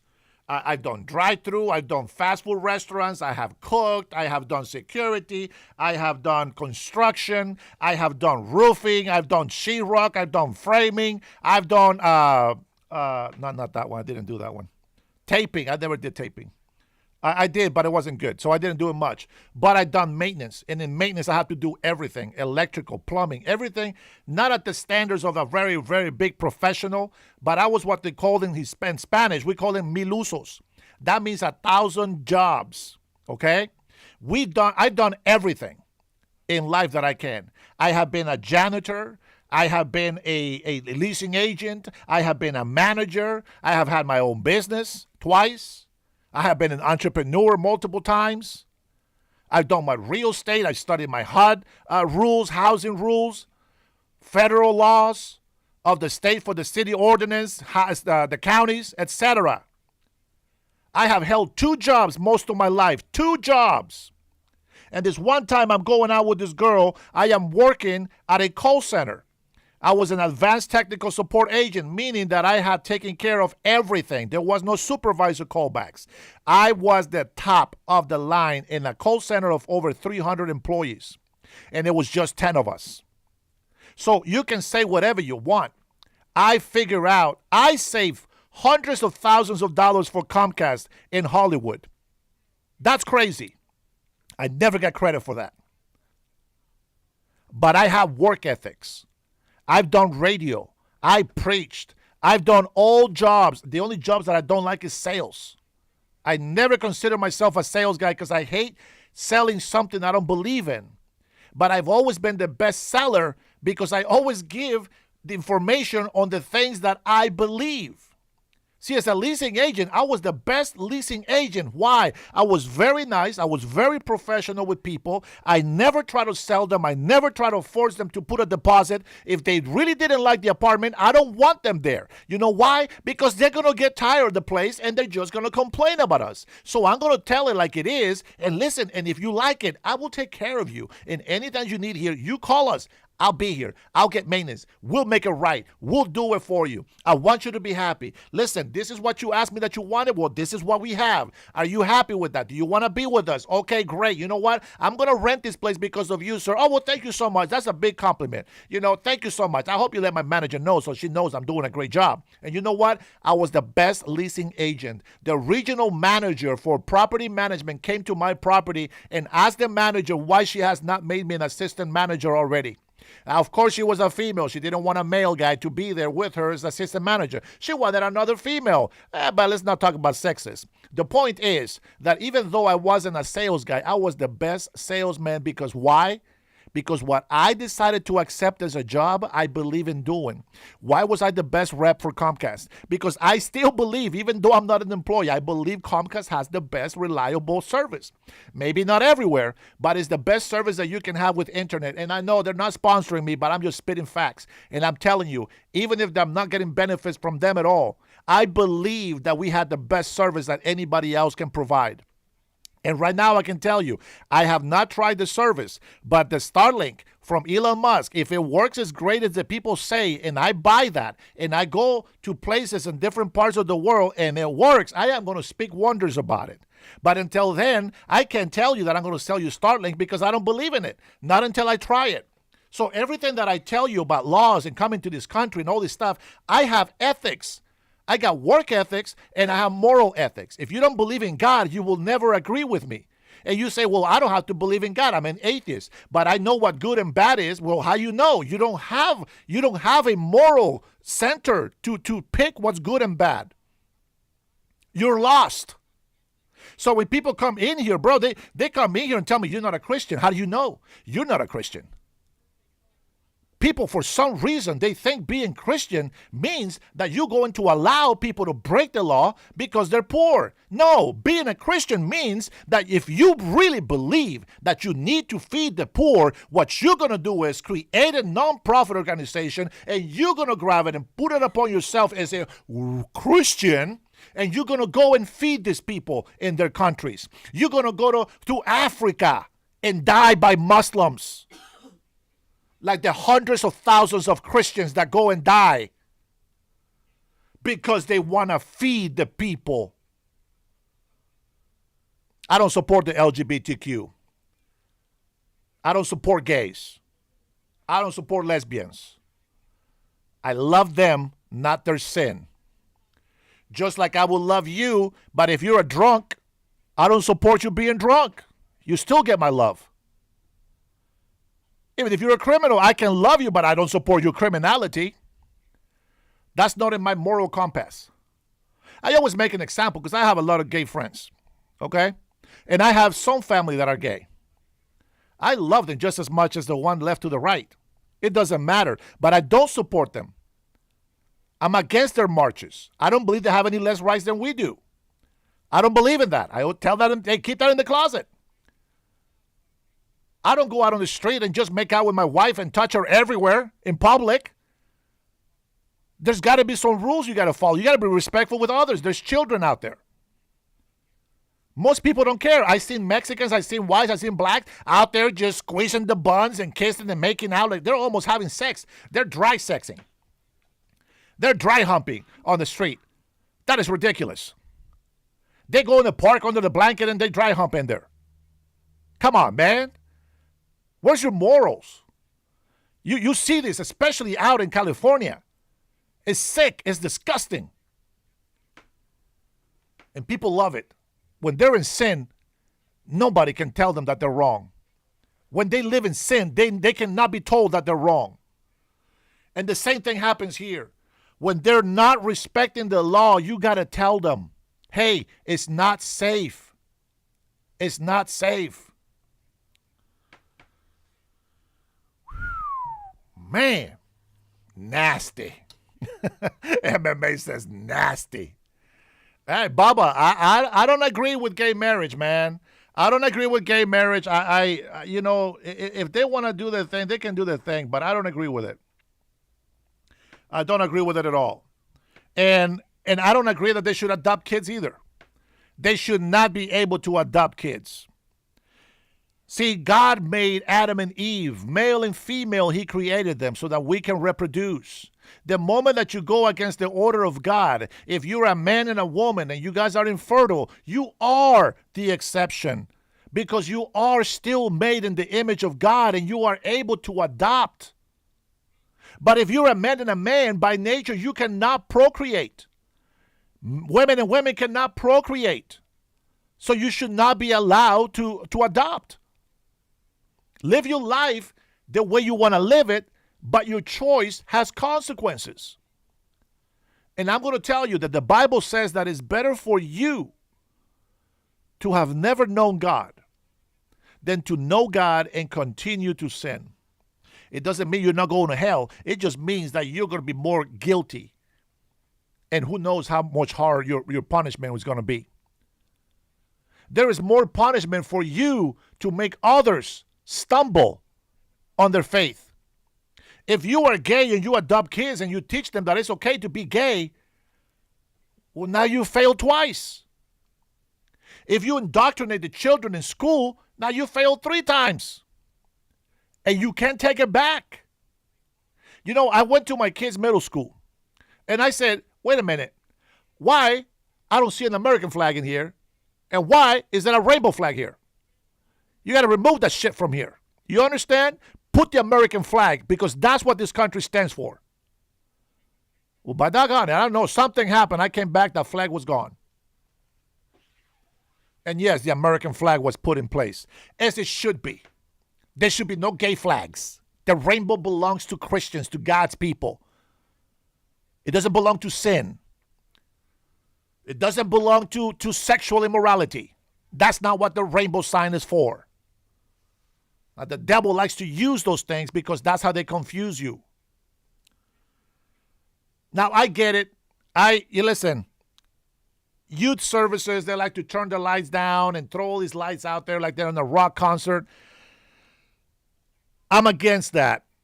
Like, I'm okay, but I'm against it because I feel like myself as a spiritual person, I'll be okay with that. But for a teenager that comes in with that same type of environment but serving Satan, and they come into the church and they got the same environment, they never know the difference between light and dark. It's just a fact. Yeah, you know, if you take the L off, that's what the flag is. So I'm against it. Enough of ICE. Let's go ahead and see. Let me go ahead and take some questions. I went too far back. I don't know why I went that far. Does anybody have actual questions about ICE? What do you guys think about ICE? Do you think that woman deserved what she got? I'm not saying if it was right or wrong. It doesn't matter. I'm not saying celebrate her. No, that's not what I'm saying. Do you believe that she put herself in harm's way? Do you believe that she made a mistake by trying to run over the ICE agent? All right, I'm going to tell you what. Eat a taco, Julio. Man, that would be nice right now. That's for sure. I'll tell you what. I'll give you guys a chance to be heard. V-Son, do you want to call me? Let's go ahead. Let's take a couple of calls. And I want you to be respectful to me. Don't come over here talking shit. I'll just hang up on you. If you want to have a conversation, let's have a conversation. Okay? You heard everything I said. You heard everything I said. Gotta get rid of that. Because that's what I want on top right there. All right. You heard everything I said. I'm going to go ahead and put my number on there so that you guys can call. And let's get it. Let's get it. That's right, Groot. Hey, Derek, what's up, bud? I'll call you, but I'm going to block my... Yes, you can block your number by dialing *67.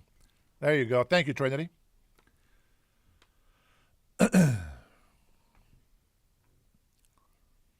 Again, don't make me hang up on you.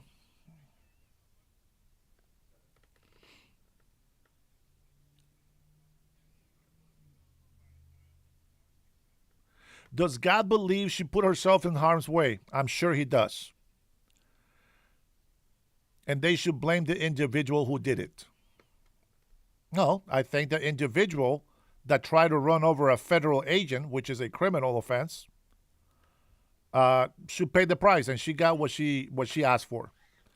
And this is why I'm telling you, don't do it. Hey, Junior, how you doing, brother? Good to see you in here, man. Oh, no, it's not. I think somebody said that they're going to call, but they're going to block the number. Yeah, the phone is just ringing crazy. I have olive skin, so it adapts. I am multi-melanin. I like it. Yeah, I have to worry. I have to put a lot of oil on myself sometimes, man. But sometimes that oil is not enough. All right, guys, come on. Call in, and you can tell me what do you think that about what happened. This, no pressure. I'm not going to embarrass you, but I'm going to be very direct with you, okay?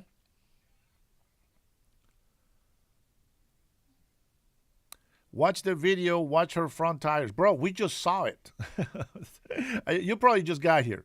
We watched the video, and we agree the guy got hit, okay? The guy got hit. Forget about the wheels. You don't get hit by a car with the wheels. You get hit by a car by the front of the car, not the wheels. I love to hear your point of view. God bless. Thank you, Janice. God bless you as well. It's not murder. That is not murder, sir. That is self-defense. That gunshot stopped her for sure. The words didn't. She was told multiple times to stop, open the door, get out of the car. All right, here we go. Hey, brother, thanks for calling. You're on. Do I have to identify myself? Okay. Nah, that's okay.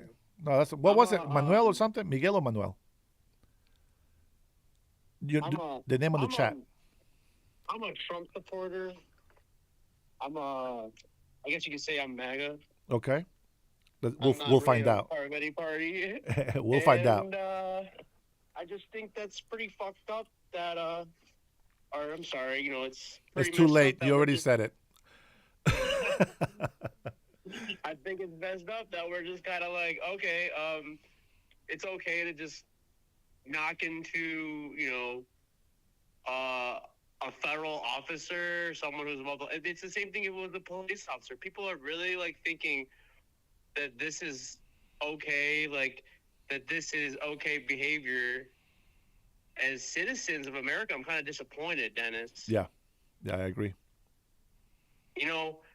I really thought like we would if we really loved our country, if we really stood up for what is right and what was okay, and that we should allow that kind of crime and these kind of acts in our country.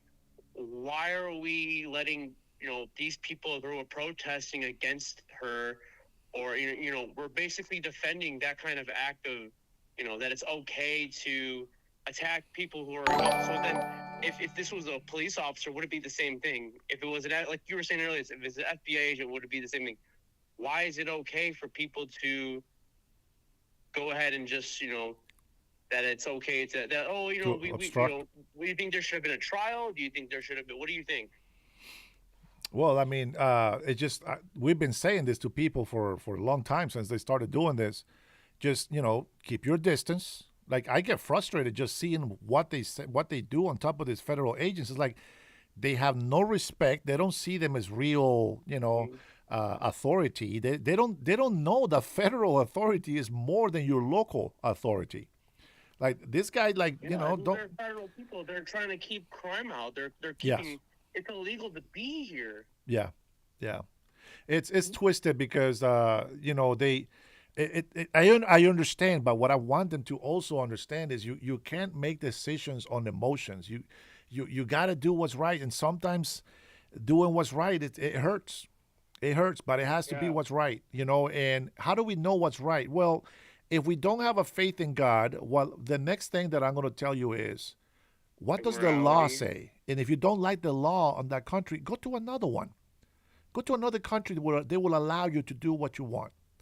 And that's all I'm asking for people to think about that. Just, if these people never got on the streets, if they never go over there in their faces, they would never get maced. They will never get peppered. They will never go through all this kind of pain and right. They're just kind and of violence. Agitating They're asking for it. Agents, Yeah. They're Correct. asking for it because, like President Donald Trump just said 16 minutes ago, he said, when a vehicle is coming at you and is being used as a weapon, deadly force is justified. Yeah. I mean, like, if I'm behind an officer and I drive my car in him and I don't stop, they're gonna shoot me eventually. That is like, yeah, you're asking for it, even if you don't have a weapon. Yeah. But I'm not like that. I'm not like. I think it gets to a point where it's like, I think people just have might be a mental health crisis or something. I'm not too entirely sure, because when did we start thinking that politically, if we disagree with ICE, they're immigration officers. Like they're taking care of the border. The border, it's 99%, it's 100%. We have no legal border crossings ever this last year. President Donald J. Trump has made our border closed off from illegal immigrants, crime, drugs, everything pouring into this country. It was dead. And then when he took office, we were back again, dude. It's like life was breathed back in. And these people, whether they like it or not, like, you gotta understand, like, these people are here to do a job, and they're trying to keep you safe.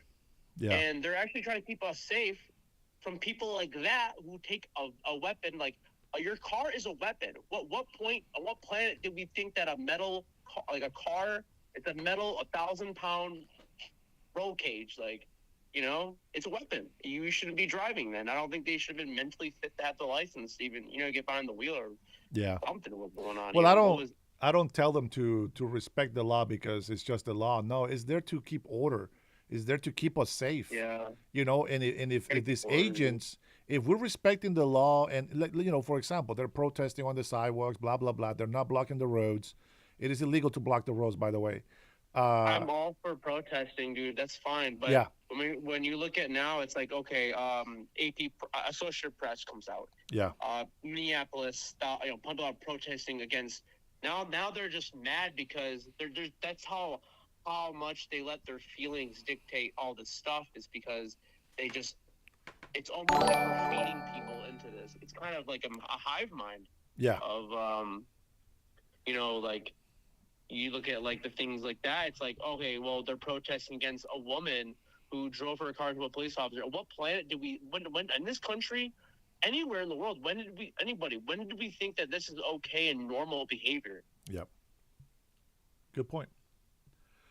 I hope that everybody else sees it that way. Yeah, I mean, I really just hope they wake up and from this brainwashing that they think that it's, let's go, it's like we're defending criminals, like, protesting like justice because it was unlawful, or like, how many people don't get like with the punishment they deserve.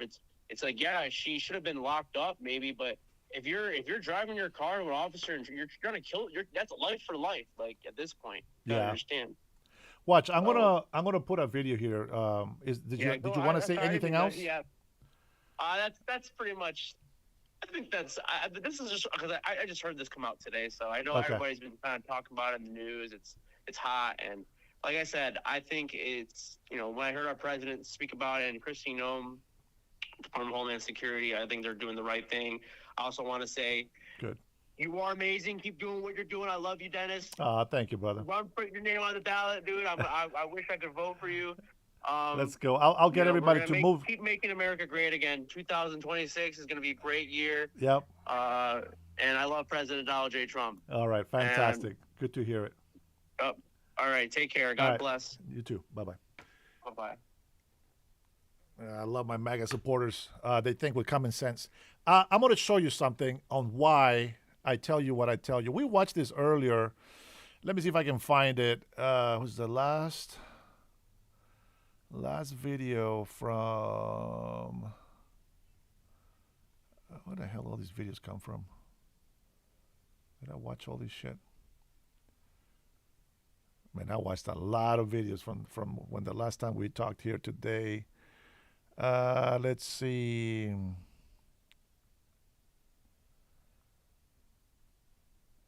I'm not sure. I think it's this one right here. Hold on. I think it's this one. I want to show you just one part of this, okay? Tonight, the frozen plains of Hold on, Crime Chef. Minnesota erupt into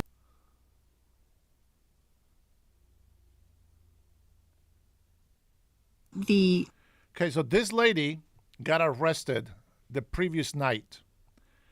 Now listen, why we say what we say to you.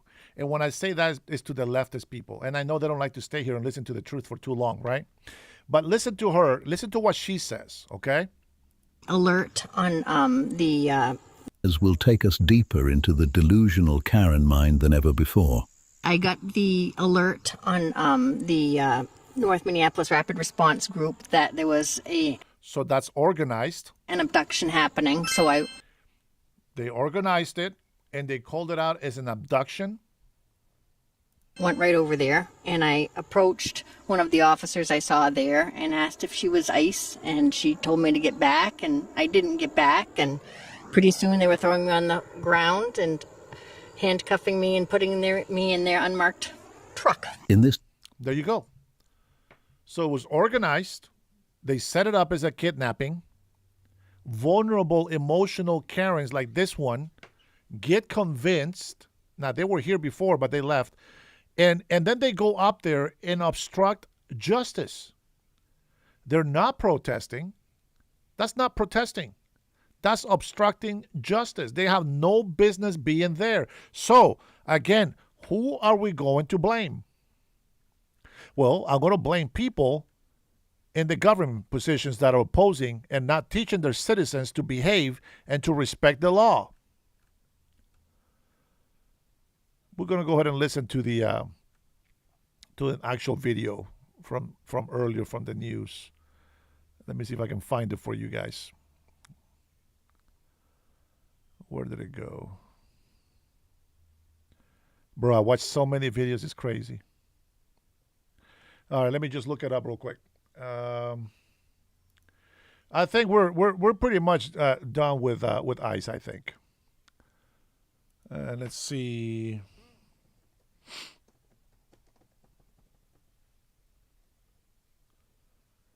Press conference here.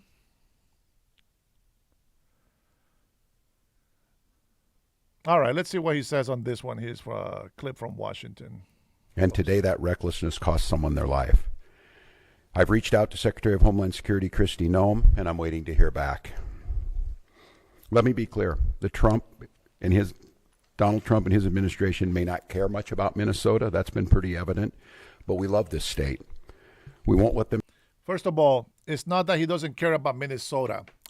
I really want to know why Democrats, why do they always do this bull crap? We're going after fraud and illegal aliens. What does that have to do with Minnesota? What does that have to do with Minnesota? Why does he have to make it political? Why do they have to call it a racist agenda? Why? Getting rid of crime doesn't mean it's racist.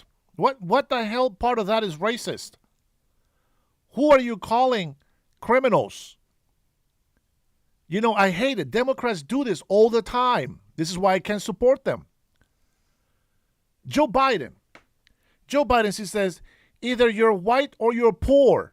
What? Did you guys remember that? Did you guys catch that? Either you're white or poor, not white or black. The racist mentality that they have, they try to put that on us like we're the ones that are racist. And we're the minorities. Like we're the racist one. Isn't that crazy? Let's not forget, he's all saying, if you don't vote for me, you ain't black. You remember that? What does that tell you? When he says he wants to support the black community, he doesn't want to support the black community. Oh, man. See, that's why I don't understand why Democrats continue to be Democrats. That's why we left. That's why we left, Democrats. They went back to the racist KKK mentality. Let's not forget that it was Biden that called the schools a jungle when black kids were allowed to be mixing in with white kids in school.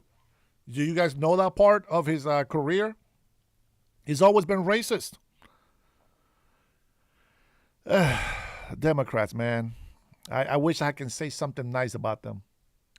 They are not the party that I remember. I'll tell you that right now. Tear us apart, will not turn against each other. To Minnesotans, I say this: I feel your anger. I'm angry. They want a show. We can't give it to them. We can. Bro, you allow crime and fraud to happen for over a decade.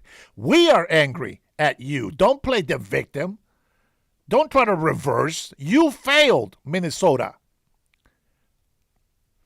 Tampon Tim failed, Minnesota. This guy, he's just as low IQ as they are. I'm talking about Somalis here, not just every Minnesotan. Not. If you protest and express your First Amendment rights, please do so peacefully, as you always do. We can't. Remember when President Trump said that? Oh, no, he's inciting violence, guys. He's inciting violence. He's telling them to go protest peacefully. Hypocrites. Give them what they want. The hearts and minds of the people in this state are on our side. To Americans, I ask you this: please stand with Minneapolis. To Minnesotans, know that our administration is going to stop at nothing to seek accountability and justice. The State Bureau of Criminal Apprehension are working on the investigation. We have activated the State Emergency Operations Center. State Patrol and Minnesota National Guard leadership is connected with the Minneapolis Police Department, the St. Paul Police Department, Hennepin County Sheriff's Office, the DNR, and Minnesota's Homeland Security and Emergency Management. We have activated dozens of members of the State Patrol's mobile response team. And from here on, I have a very simple message. We do not need any further help from the federal government. To Donald Trump and Kristi Noem, you've done enough. There's nothing more important than Minnesotan safety. I've issued a warning order to prepare the Minnesota National Guard. We have soldiers in training and prepared to be deployed if necessary.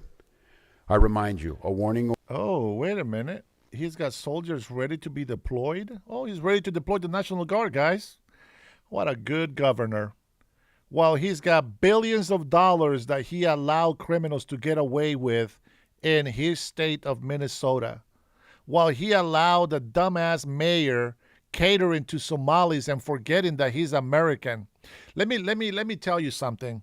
Maybe Somalis are American if they were born here, but they will never truly ever be American because their loyalty is not given to the United States of America. Their loyalty is given to Somalia, which I don't understand. You will think at some point these people will go visit that shithole country that they have, and they will realize how much better life in the United States is, and that they will prioritize their life in the United States of America because they have become part of a great nation. But instead, they come in here, they hate us, they steal, they rob, they cheat, they are pirates, and they still give honor to the corrupted city and country.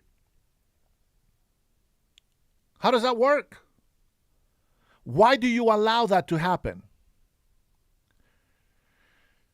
If you, okay, Blue, you're spamming nonsense, okay? Go to the corner and shut the hell up.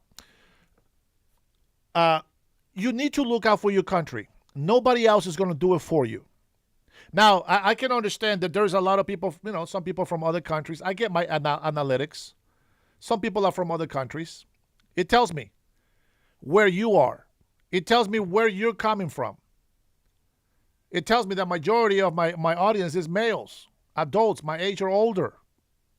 I get it. I know you're in Africa. I know you're in Mexico. I know that you're in the UK. And that's fine. I don't care where you're at. But my point is, for the American, the real Americans that are in this country, none of these morons is going to fight for you. They just want to take away what you have. Do you understand that? Look at the harm that these illegal immigrants are causing to our country. They are making the vulnerable, the mentally ill Americans to fall into the hands of violence because of illegal immigrants. The economy is down the toilet because of illegal immigrants. There is not enough housing for people because of illegal immigrants. Everything that I can think of that is wrong in this country, I blame on illegal immigrants. Corrupted politicians, blue city and state governors and mayors. They are corrupted because illegal immigrants give them that power. Americans don't give corrupted politicians that power. Do you understand? Think. The difference is I am a migrant who loves this country, who truly loves this country and what's the best for this country, where other illegal immigrants don't give a crap about this country, and they show it every single day on the streets. Very rarely do I find migrants that come here illegally that truly respect and love this country. But unfortunately, they are still here illegal, and there's a high chance that they will get deported. But I will say this, to those who make it, I welcome you to stay here and make the best that you can out of it and help me support the American law, the immigration law. Help me make others respect this country and honor this country and love this country and put Americans first. I can tell you, if it was up to me, I would allow no more migrants to come into this country. And I will just help our American citizens, and I will encourage everybody to multiply like rabbits.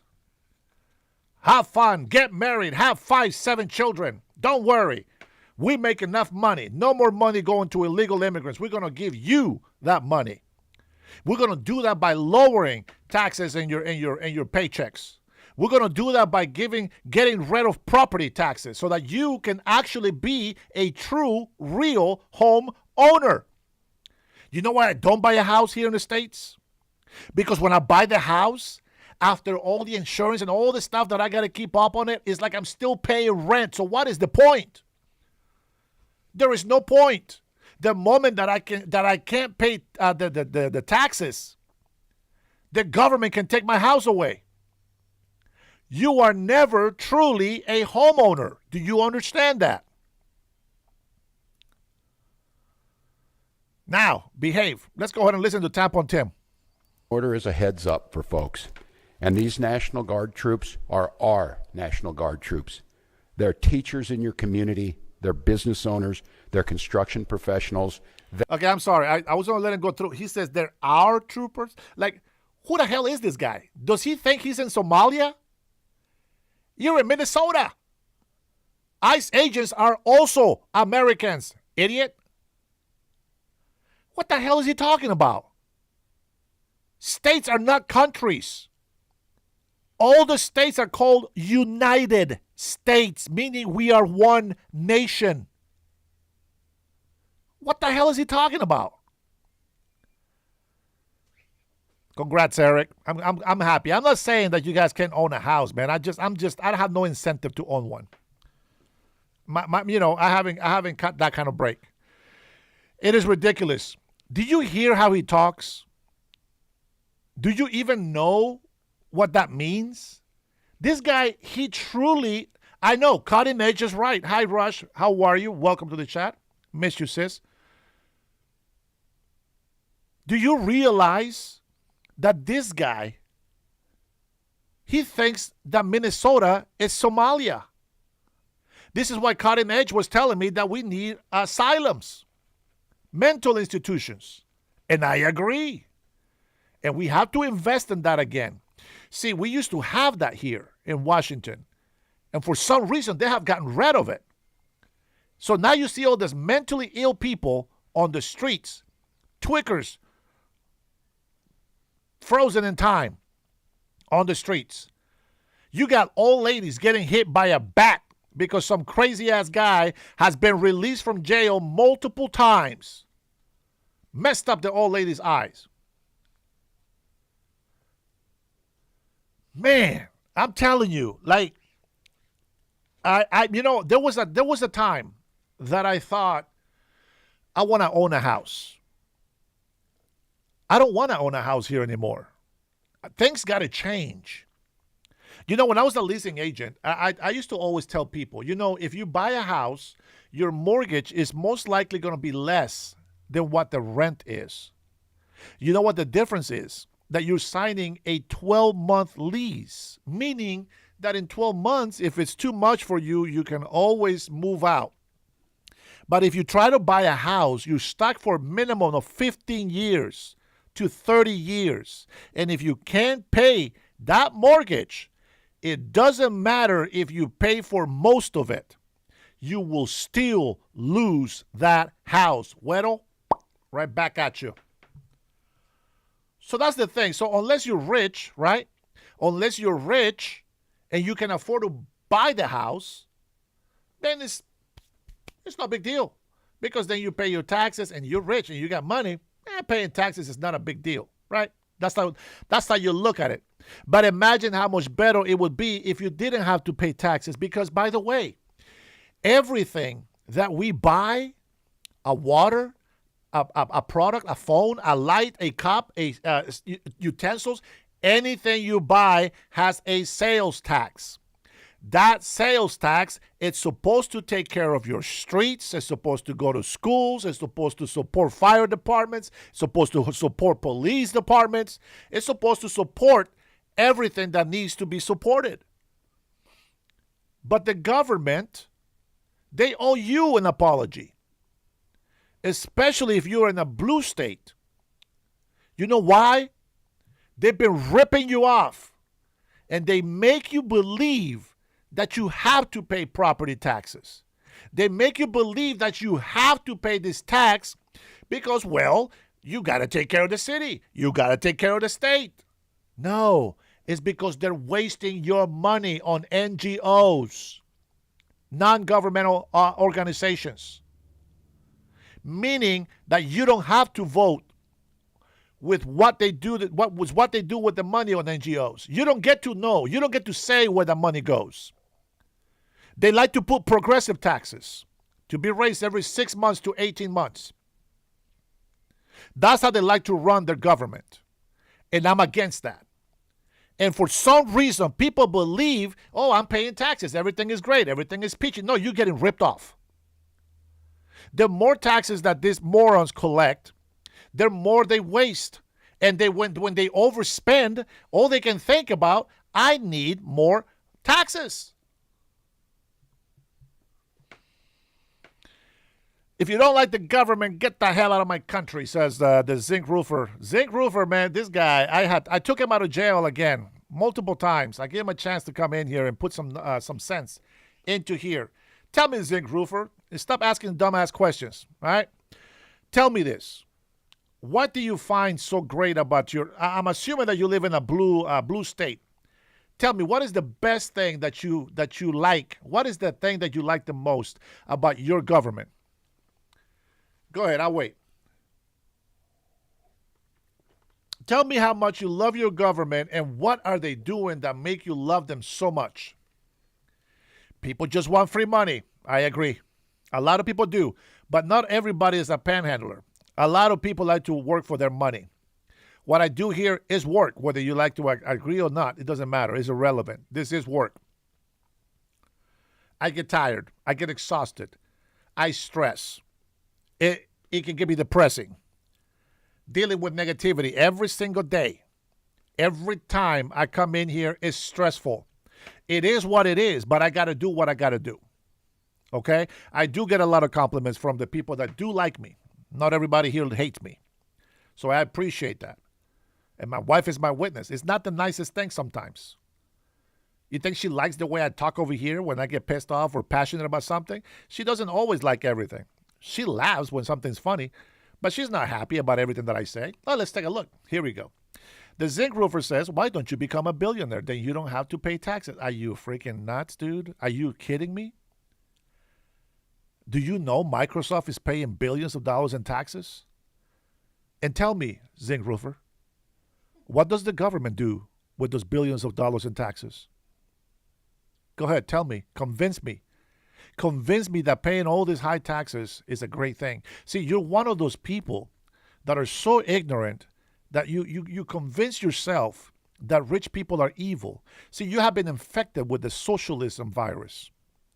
The same virus that corrupted Nicolas Maduro in Venezuela.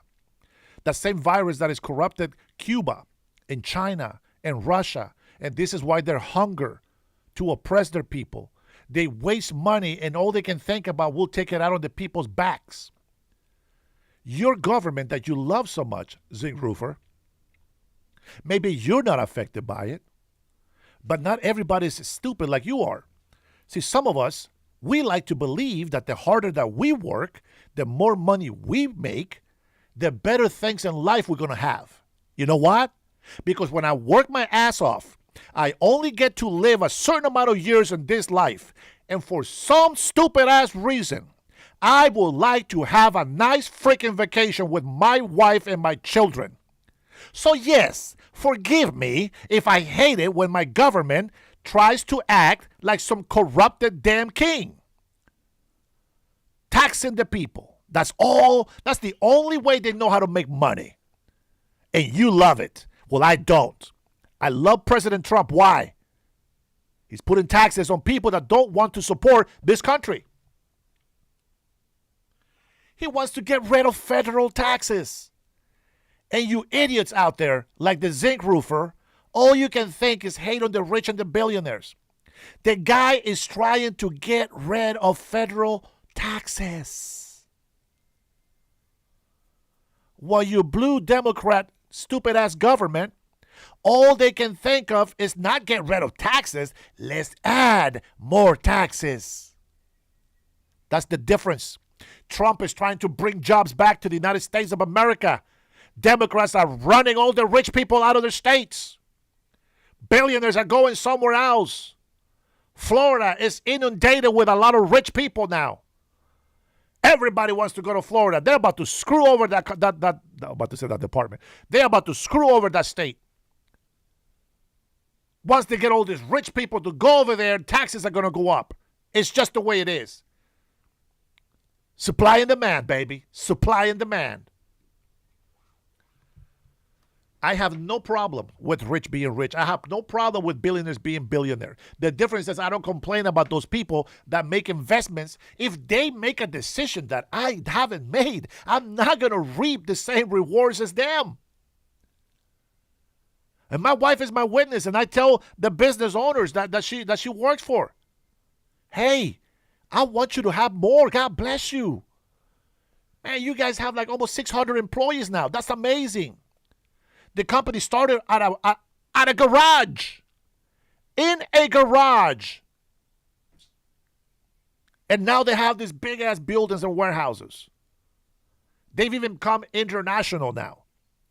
And some people that are hateful, like the Democrats. Oh, look at them. Oh, they got a new car. Oh, they got a Tesla. Oh, they got a Hummer. Shut the hell up. What do you got? They're paying your bills. They're giving you a check. And for the shitty-ass job that you make, you're not even a good employee. You're an average, half-ass worker. And you still collect the wages that a good worker is supposed to collect. So that's why I say shut the hell up if you don't know what I'm talking about. Because you don't even know what you're talking about. My point is, I want rich people to get even richer. Why not? Bless them. God bless them. Prosper them. Look at them. They made another 100 jobs. Do they deserve more money? Absolutely. That is the name of the game, and that is the rule of nature. If I make $50,000 and I get one employee, and if I don't get that employee, I can't make more money. So I'm going to invest, and I'm going to get 2 employees. The money extra that I get, that's for me and my family to enjoy. The more jobs I provide, the more jobs I make money on. Very simple. And if I am making billions of dollars, it's because I got thousands of employees. If I stop making those billions of dollars, thousands of employees are laid off or fired with no benefits. The whole idea that the rich people in this country wouldn't be rich without the workers here, shut the hell up. Somebody's going to do the job. Period. If you don't appreciate the rich people and the billionaires, if you don't appreciate the privilege, even though you might not be rich, if you don't appreciate the privilege that this country has millionaires and billionaires, which supports all your damn socialist services, if you don't appreciate them, they're going to go to Vietnam. And the broke-ass Vietnam is going to become rich. Because they will save money. They're not going to spend $1,000 on a cell phone if they want to save that money. I can guarantee you that. I know even people that are successful, that are millionaires, they don't even have a smartphone. They still got a flip phone. How is that possible, you say? There's a reason why they're rich.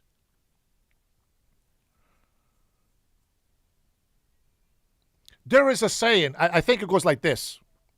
The rich people stay rich because they dress like poor people. The poor people die of hunger because they dress like rich people. Something along the lines. But you get the point. You get broke-ass people that can't pay the rent, and they're out there on a hell of expense. They're 300% the time of their 300% their wages on a car. They will probably never own it, but there they are. We all have problems with money. The difference is if you complain about it, do something about it. And if it is what it is, there's times I don't got no money. And I'm just got to, well, shit, man, that sucks. Yeah, well, you know what? We still got to do what we're doing. We still believe in what we're doing. So there we go. So we push forward. But we're not going to be jealous of rich people. We're not going to be jealous of billionaires. That's not how it works. We still have to go. Thanks for subscribing, guys. We still have to go do our taxes this year. Let's see what happens. Let's see what happens. What I ask is stop being dumb. Stop playing the victim. Respect the law. Bless the rich. Bless them even more. And you prepare your mind to receive your wealth. If I know that I can't provide for my family here, eventually I'm going to have to make a decision here on what I'm going to do. Now, you can go ahead and say, I'm going to go ahead and be miserable and not enjoy life and do something that I don't want to do. Or you can say, I'm going to do something that I'm happy doing, even though I don't get the same monetary benefit. But you have a choice. I can verily listen to this guy. This guy's a moron, but let's see how far we can get. They are Minnesotans. Minnesota will not allow our community to be used as a prop in a national political fight. We will not take the bait. We will continue to update you, Minnesota, as we get more information. Now I'd like to turn it over to Commissioner Bob Jacobson of the Minnesota Department of Public Safety.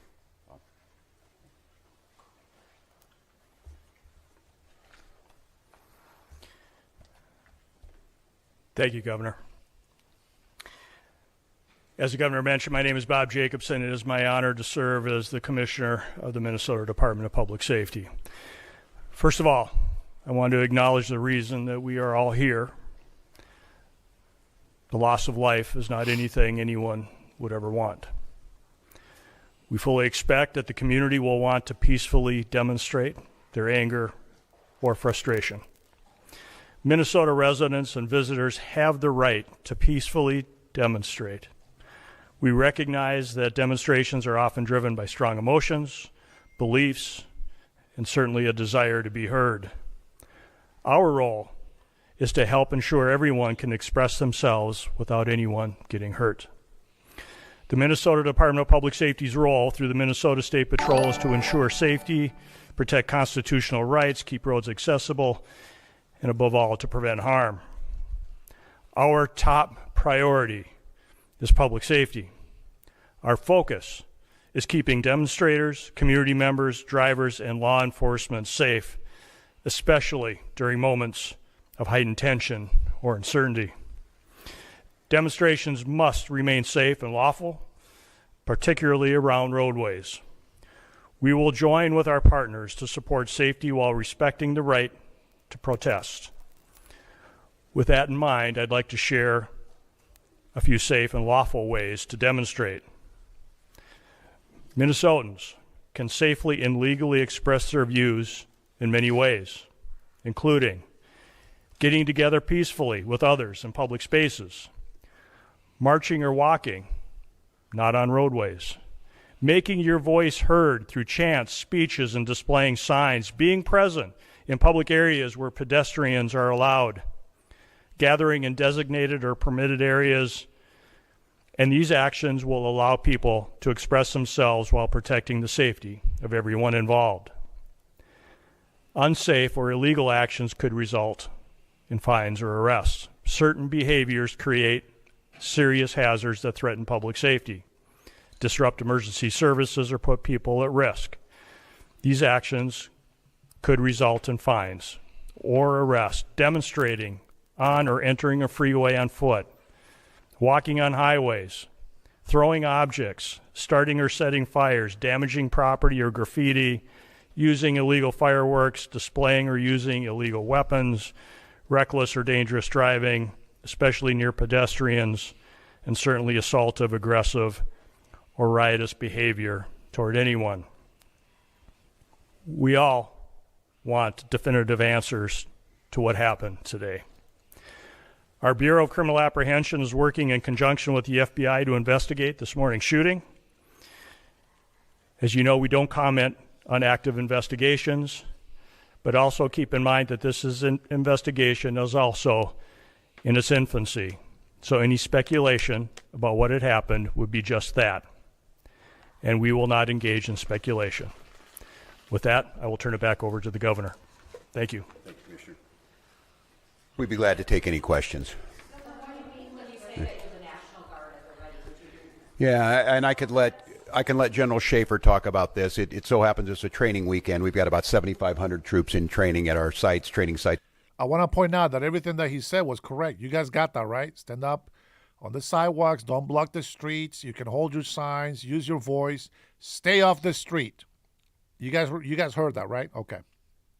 Across the state. What it is, and in the National Guard, you give a warning order, which is a heads up of something could be coming. That just allows people to think about what they would need, what it would mean to mobilize, what it would mean to put them in. And I could let the general talk a little bit about this. Obviously, since the summer of 2020, we had a lot of work done on teams being ready to make sure that civil unrest. And what that means, and I think Commissioner Jacobson was very clear, and I want Minnesotans to hear this from me. The desire to get out and protest and to speak up to this administration of how wrong this is, that is a patriotic duty at this point in time, but it needs to be done safely. And I think the commissioner simply just laid out some of those parameters. We can do that. This is the peaceful resistance that we need. Simon, you want to say a few things about what that means to have them on the ready? Yes, sir. Thank you, Governor.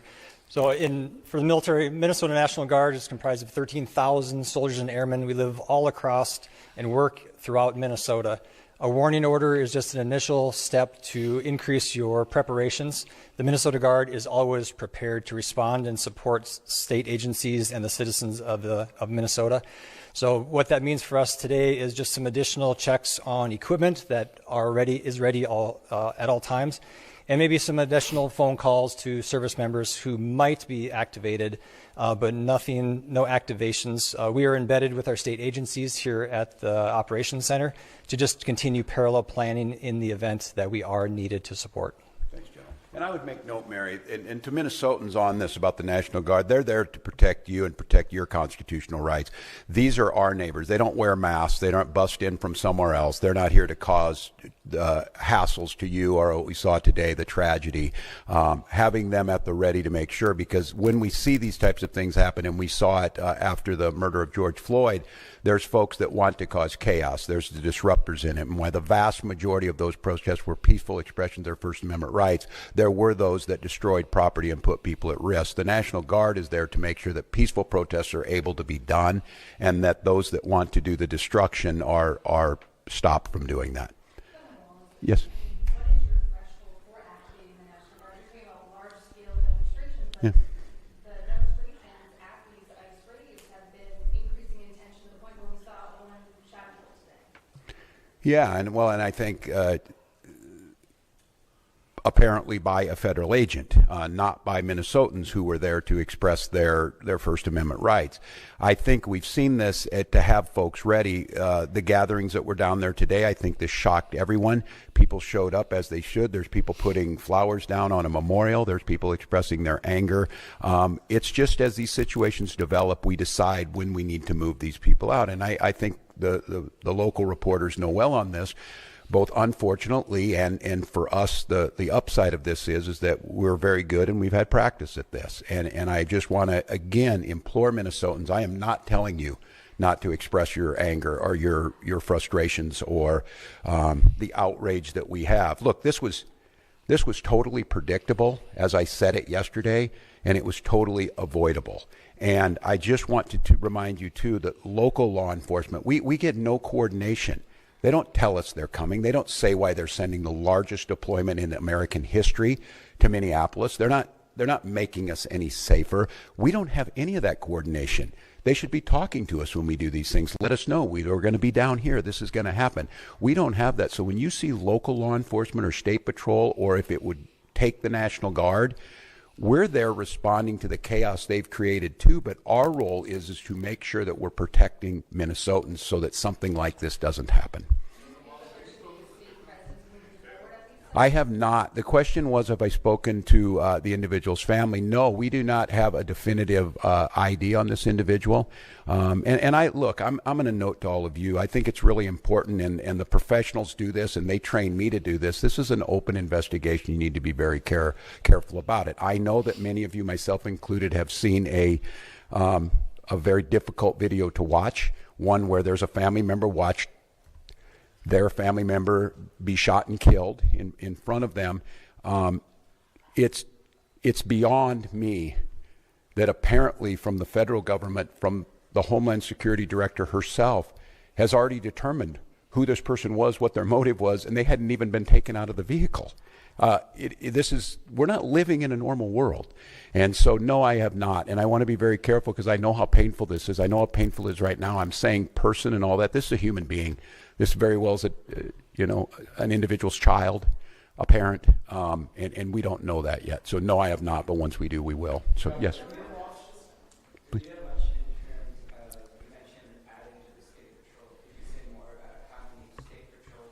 Colonel, would you like to do that? Colonel? So the governor was mentioning mobilizing more of the state patrol. How many state patrol people are on the ground in Minneapolis right now? And should there have been more state patrol people on the ground a couple of weeks ago when I came? So the question was, how many state patrol troopers have been deployed to the city of Minneapolis? Right now, we don't talk typical numbers because that is considered security information. We do have a specialized team that does deal with crowd control, and so they have been deployed. But again, they are from all over the state of Minnesota, so they will come in tiers to the state. And they had already been on the ground to some extent before today? No, it was in response to this event.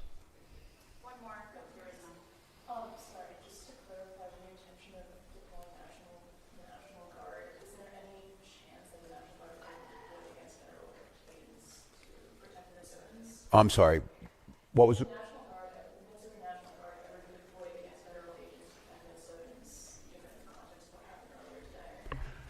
Well, I said this yesterday. We've never been at war with our federal government. I think in this case that the National Guard is their main mission. They have a dual mission. There's the federal mission when they're under Title 10 orders, and then they're under Title 32 orders. In this warning order, there's nothing officially been done yet. If I am to activate them as the Commander-in-Chief of the Minnesota National Guard, I will issue the executive order to the Minnesota National Guard, and then they will be put in state duty status. And as you've seen over the last few years, that could be flood prevention, that could be after a wind-blowing storm up in the north, up in Bemidji, or it could be COVID or George Floyd response. In this case, again, it doesn't necessarily change the mission. They're there to protect Minnesotans. They're there to serve Minnesotans. I think the thing that is so challenging in the moment we're in is we don't see a desire to work with us on public safety. We hear a demonization of our state.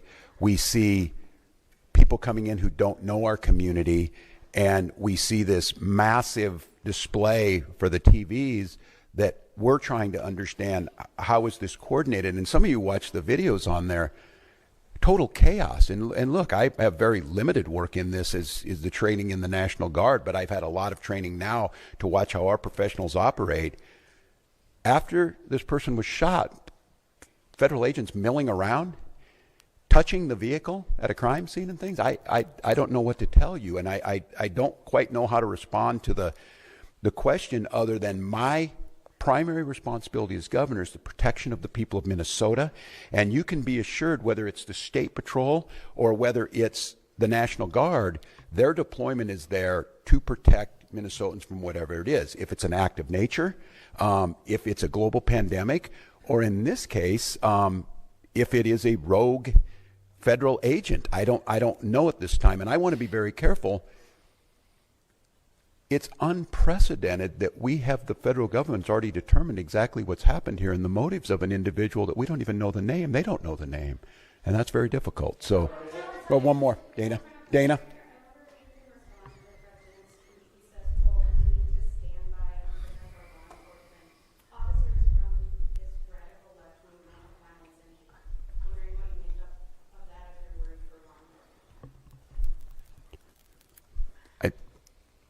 Look, and I understand the uniqueness of this moment in this week, following this week, seeing what's happening in the backdrop of a show hearing in D.C. My job is to govern, and my job is to see what the facts are. This happened a couple of hours ago, and we're already pitting American against American. All of you saw a video in your eyes. We have a chaotic situation caused by the largest deployment in American history of federal agents into a community with no communication to locals. We had a chaotic situation where an individual is in their car, shot and killed. And so... Did he just contradict himself? Pitting Americans against Americans, and yet he proceeds to go and demonize the ICE agents as the ones at fault, but puts no responsibility on the citizen that was obstructing justice, that almost ran over an ICE agent. What the hell is he talking about? This is why he's a retard.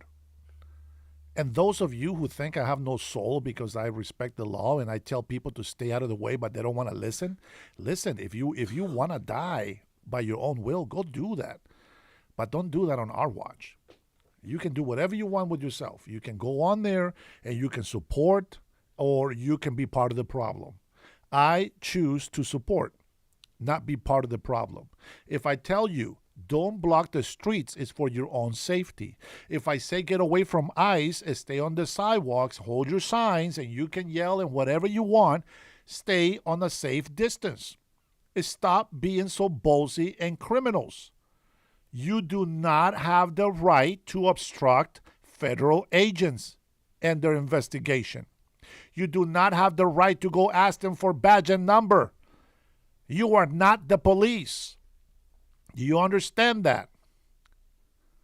I know, Fresh. You can hear already. Shut the hell up. Respect the law. Stop playing the victims, you criminals.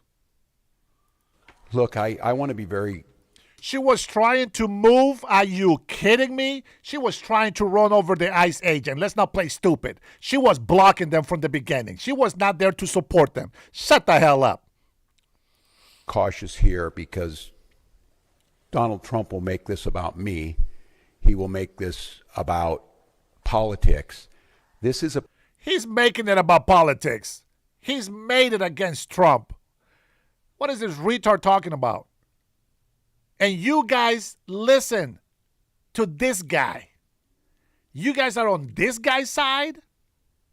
Everything he accuses all of us of doing, he's been doing this whole time on this little press release. Let's not forget that it was his mayor that says F ICE. Get ICE F out of here. They promote violence. Not once have they told their citizens, hey, stand down, keep a safe distance, don't obstruct ICE. No, instead, they push them to protest, to get in the way. They don't punish them. They don't correct the problem. They encourage the violence. This tampon Tim right here, needs to be held responsible for inciting violence in Minnesota. Him and his mayor and every other politician that supports this type of criminal activity and behavior, they need to be held responsible for it, and they should be in jail for that woman being killed. It was not murder, it was self-defense, Keon. Get it right. You do not have the right to run over an ICE federal agent. Period. You don't even have the right to hit their vehicles. And they've been getting away with it over and over and over and over. And this time they paid the price. Heavy price. Guess what? If she wasn't obstructing them, she would have never got shot. Am I right? I know I'm right. I know I'm right. If they never obstruct ICE agents, they never get pepper sprayed. Am I right? I am right. So shut the hell up and let's go ahead and let this liar finish up. About public safety, and this is about normalcy. To Americans who are watching this, if you're in Portland or you're in LA or you're in Chicago, He's calling on all blue Democratic states and cities. Pay attention to that, morons. Pay attention how they use themselves. Washington, the governor of Washington is just as corrupted as this motherfucker right here, but he's going to be found out pretty soon. Just like this guy should be in jail. You're wherever they're coming next. Stand with us. Stand with us against this. This was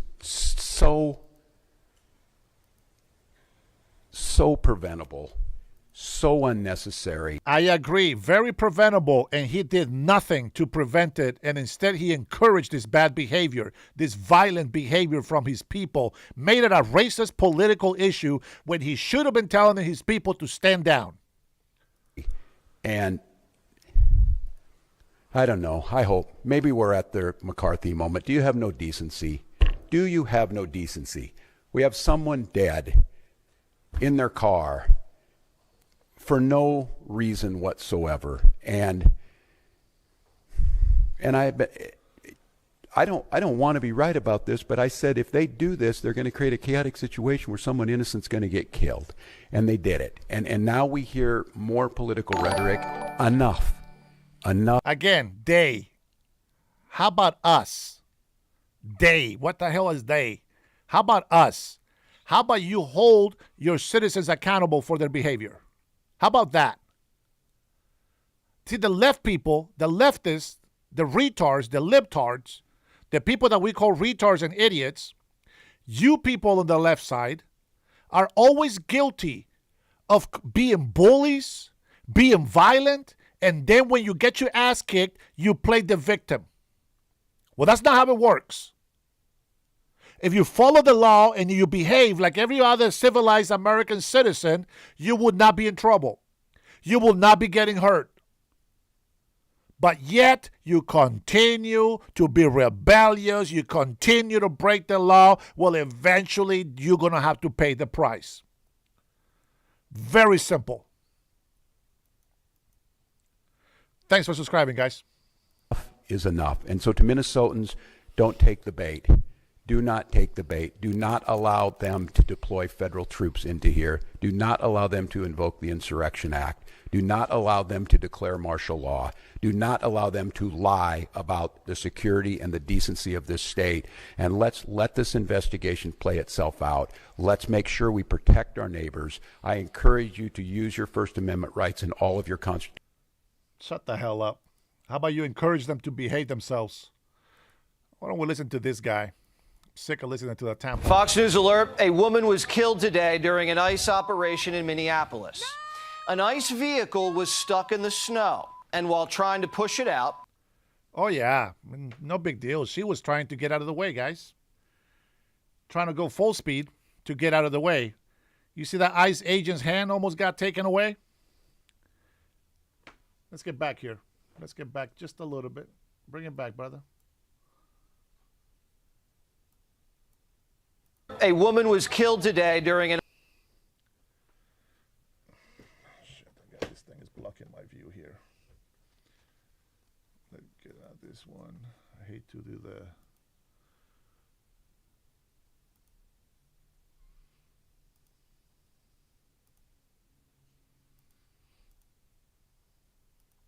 An ICE operation in Minneapolis. An ICE vehicle was stuck in the snow, and while trying to push it out, activists... An ICE vehicle... She backs up, trying to make some room so she can speed forward. The ICE agent's hand is inside. Of course, trying to open the door to get her out of the car. He's trying to get her out of the car. They gave her multiple warnings to get out of the car. Was stuck in the snow. The guy agent right here in the front gets hit on the left. You can see this left foot right here. He already got hit by the front of the car. Takes the first shot on the windshield. She steps on the gas and he lets go two more. One of those hits her in the head. While trying to push it out, activists began harassing and blocking their path, boxing them onto the street. A woman parked her car, preventing the ICE agents from leaving, and was ordered to exit the vehicle multiple times. Officers attempted to open her door after she wouldn't comply. That's when she backed up her car and gunned it straight at an ICE agent. The agent opened fire on the driver to... That's what I saw. How come when he says that it makes sense? How come? I don't understand. What is the deal with that? How come when he says that it makes sense? How come he doesn't say it like Tampon Tim did?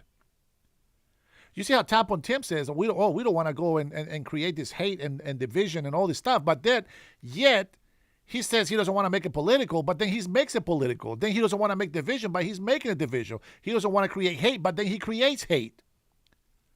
Make up your mind. What do you want? You cannot be a hypocrite. You cannot tell people to do this and you're doing the opposite. You just can't do that. I know you. The leftists, they don't like Fox. Fox doesn't always tell the truth. Nobody does. But you can't deny that. This guy got ran over before by the same morons, but he didn't shoot nobody. This lady happens to be her. My prayers go to the family. It's a sad time for the family, but she should have never been there on the first place. She placed herself in harm's way. She tried to use her vehicle to cause harm on a federal agent, just in the same way that you people come into my chat to threaten my life and become violent with me, just because of what I'm saying. Let that sink in. And then think about it. And you tell me who the problem is, because I know the answer is you. Defend himself.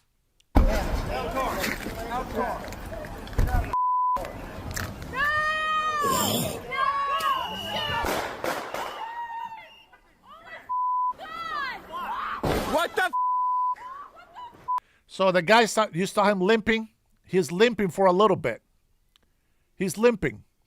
And then he walks it off. He did go to the hospital, but he walks it off. And now people are outraged. Now they're outcrying. Oh, what the F?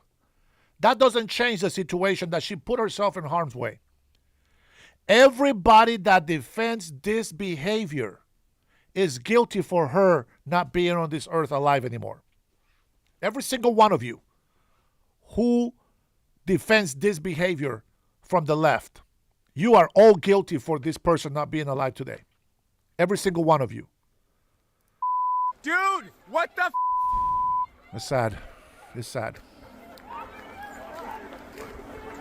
Kristi Noem, who was in Minneapolis today overseeing operations, is describing it as an act of domestic terrorism. She had been stalking and impeding their work all throughout the day. There you go. ICE agents repeatedly ordered her to get out of the car and to stop obstructing law enforcement, but she refused to obey their commands. She then proceeded to weaponize her vehicle. Hey, don't blame me for her stupidity. Don't blame me for her stupidity. And if you're doing the same thing, well, now you know what happens. So stay the hell out of the way. Stop obstructing federal agents and shut the hell up, because you're not helping. If you're not going to help, get out of the way. And she attempted to run a law enforcement officer over. This appears as an attempt to kill or to cause bodily harm to agents, an act of domestic terrorism. Multiple eyewitnesses have confirmed that this activist was screaming, yelling, disrupting ICE operations all day. One witness says she was the main car leading the protest. There you go. You know if she was the target? I don't know if she was a target. They clearly wanted her out of there because she was the main car leading the protest, is my understanding. I talked to another guy who was driving behind her, but she was very successful in blocking traffic. She was doing what she was set out to do. There you go. And so they wanted to get her the hell out of there. Yeah, there you go. Misinformation report? Sure. Whatever helps you sleep at night, sir. Whatever helps you sleep at night. We like the truth. Yeah. So it looked like she was impeding. Hey, Dumas. Protesting does not See, the First Amendment right does not include obstructing traffic, especially federal agents, does not give you the right to be in a zone where there is an investigation. They let you know, get back, so that you know that federal agents are working there. The real reason why you do what you do is because you have no respect for the law. That's it. That's simple. You think you're above the law, but we all know, especially on my channel, that no one is above the law. Now shut the hell up and learn. ICE vehicles. Definitely, yeah, that was her goal. The woman who lost her life was a self-proclaimed poet from Colorado. That's with right, Hawk. pronouns in her bio. A 37-year-old white woman named Renee Good. The Daily Mail says she leaves behind a lesbian partner and a child from a previous marriage.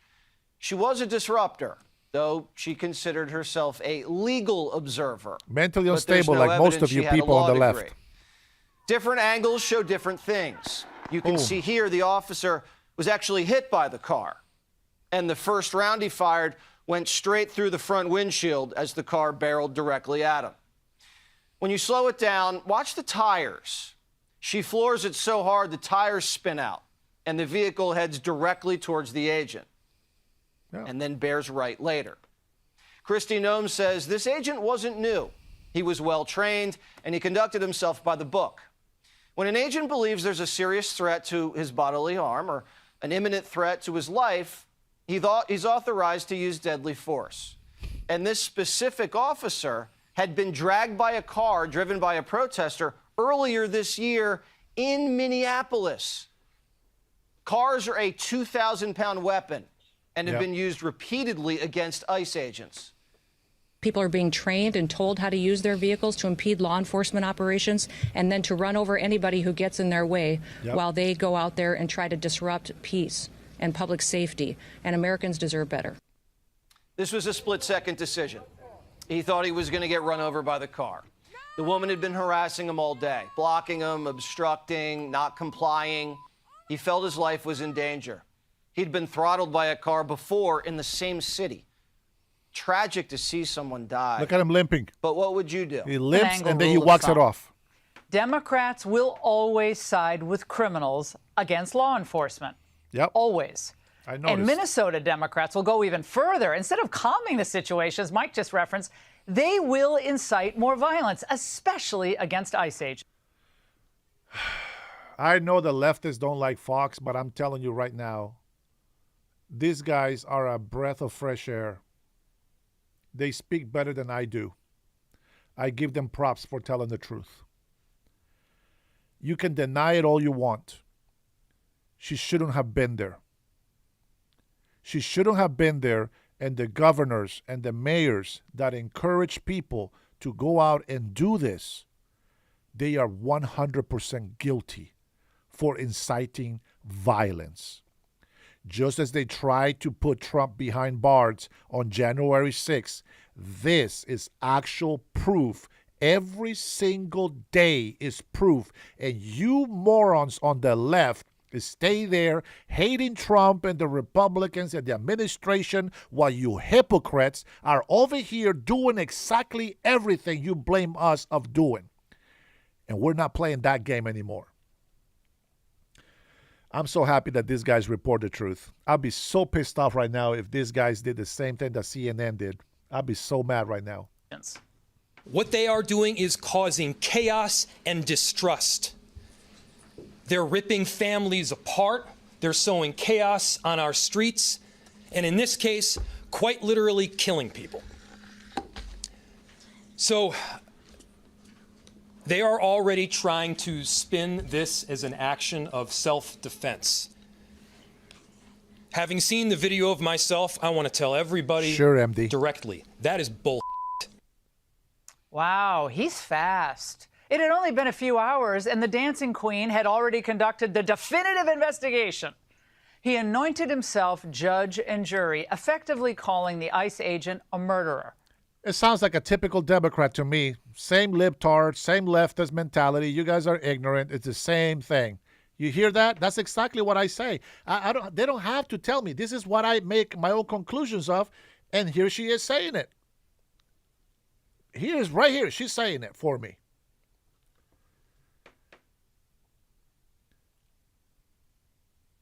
I don't think you know what a protest is, Zinc Roofer. You don't know what a protest is. Shut the hell up. When are you going to learn, old man? Fry, with his lies and his ongoing defamation against ICE, has put a target on the backs of every immigration officer on the streets. I have a message for ICE. To ICE, get the out of Minneapolis. What a great leader. We do not want you here. Your stated reason for being in this city is to create some kind of safety, and you are doing exactly the opposite. Now, what the hell has he done? What has he done to protect his constituents? Tell me that. What has he done to help Minnesota? Nothing. Absolutely nothing. And therefore, he has no say on this.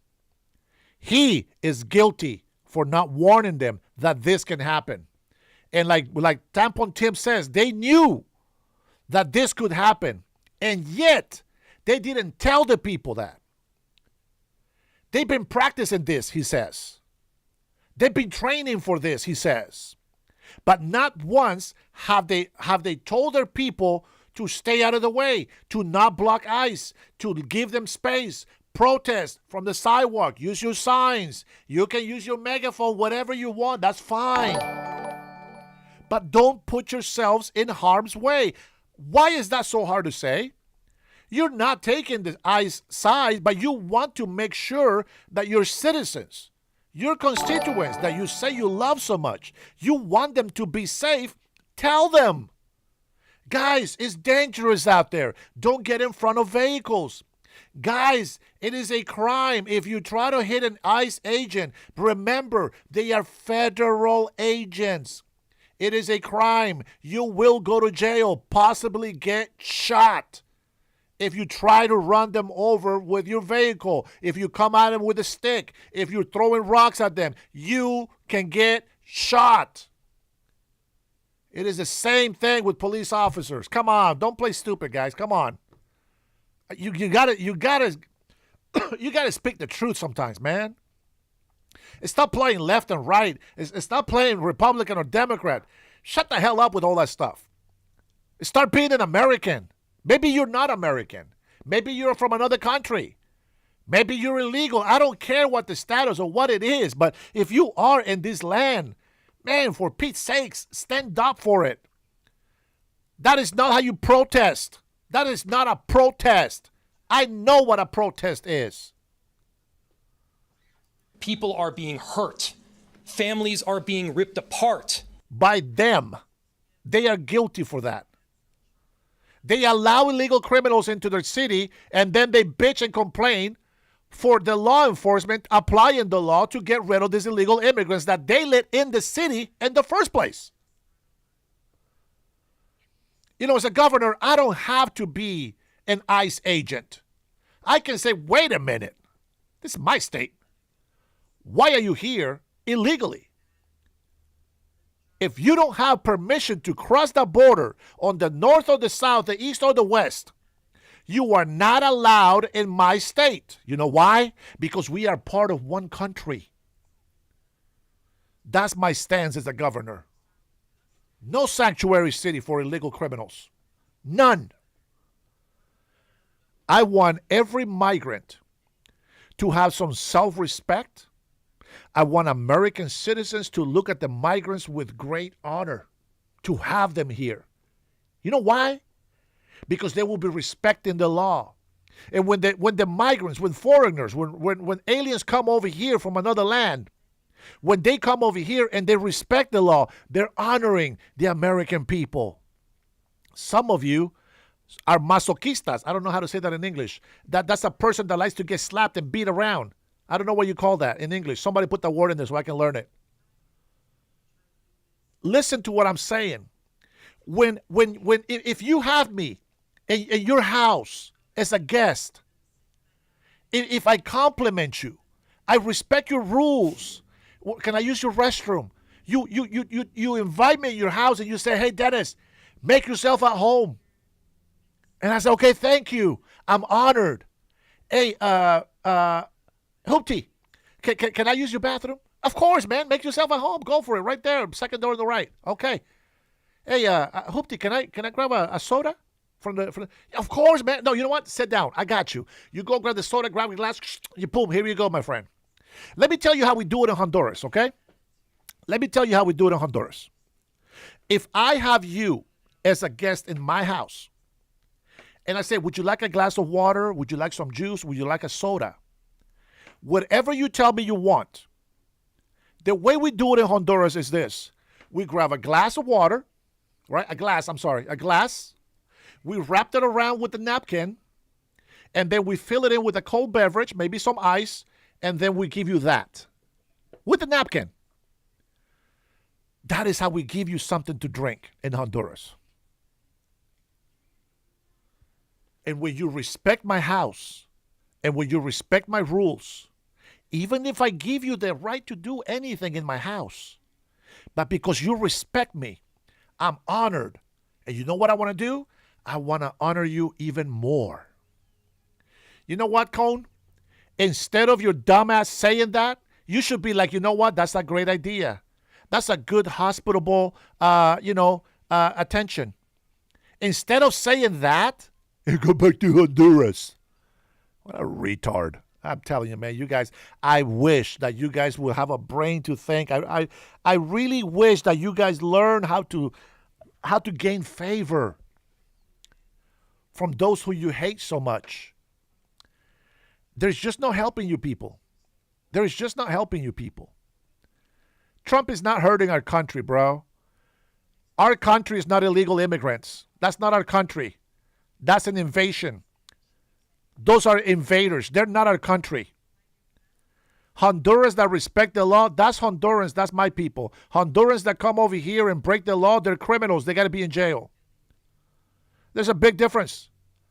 See, even as a migrant, I know that if I live in Honduras and other Hondurans who are committing crimes, their ass goes to jail. And every other Honduras that respects the law, well, there you go. Those are the people that I respect and love and I want to have around me. So guess what? In this country, it's the same thing. The law is the law. It don't matter what country you're in. So when I got migrants that respect the law, hey, that's the migrants I want here. You're a hard worker. Great. Good to have you. All of you white people, all of you dumbass white guilt people, why don't you go to Mexico, marry a man, bring him over here, give them papers. You love them so much. Why don't you go marry a Mexican woman, give her some papers and bring her over here? You love them so much, go get them. You love them so much, open the doors to your house. Take them in, give them your food, give them your money. You love them so much, you do things because you can do it, not because somebody else is paying the bill. I don't think so, homeboy. Long-term Minneapolis residents that have contributed so greatly to our city, to our culture, to our economy are being terrorized, and now illegal immigrants pay $100 billion in taxes, supposedly, and they waste $400 billion. How is that? How does that help? How is it 71 to 82% of Somalis that have been here for 10 years or longer have been on welfare for that long? How is that helping this country? How is it helping not investigating fraud? How is it that we actually have fraud investigated, have found guilty people? We are getting rid of these people and they still are denying it. Every day they find more guilty people, more and more and more, and they still deny it. How is that possible? How is it possible that Democrats, leftists, libtards, retards, mentally ill people on the left side continue to defend criminals? I just don't understand. I wish that you guys were defending innocent people, that you were defending Americans. I wish that you were standing for the law and then I can be the asshole. But you're not. You're standing for criminals. What don't you get about that? This is the same moron that was over there on his knees crying, supposedly crying, at a George Floyd funeral. The guy almost threw up eating Somali food at the restaurant. We pay attention. We're not dummies. Democrats just use people to stay in power. Ask the black community.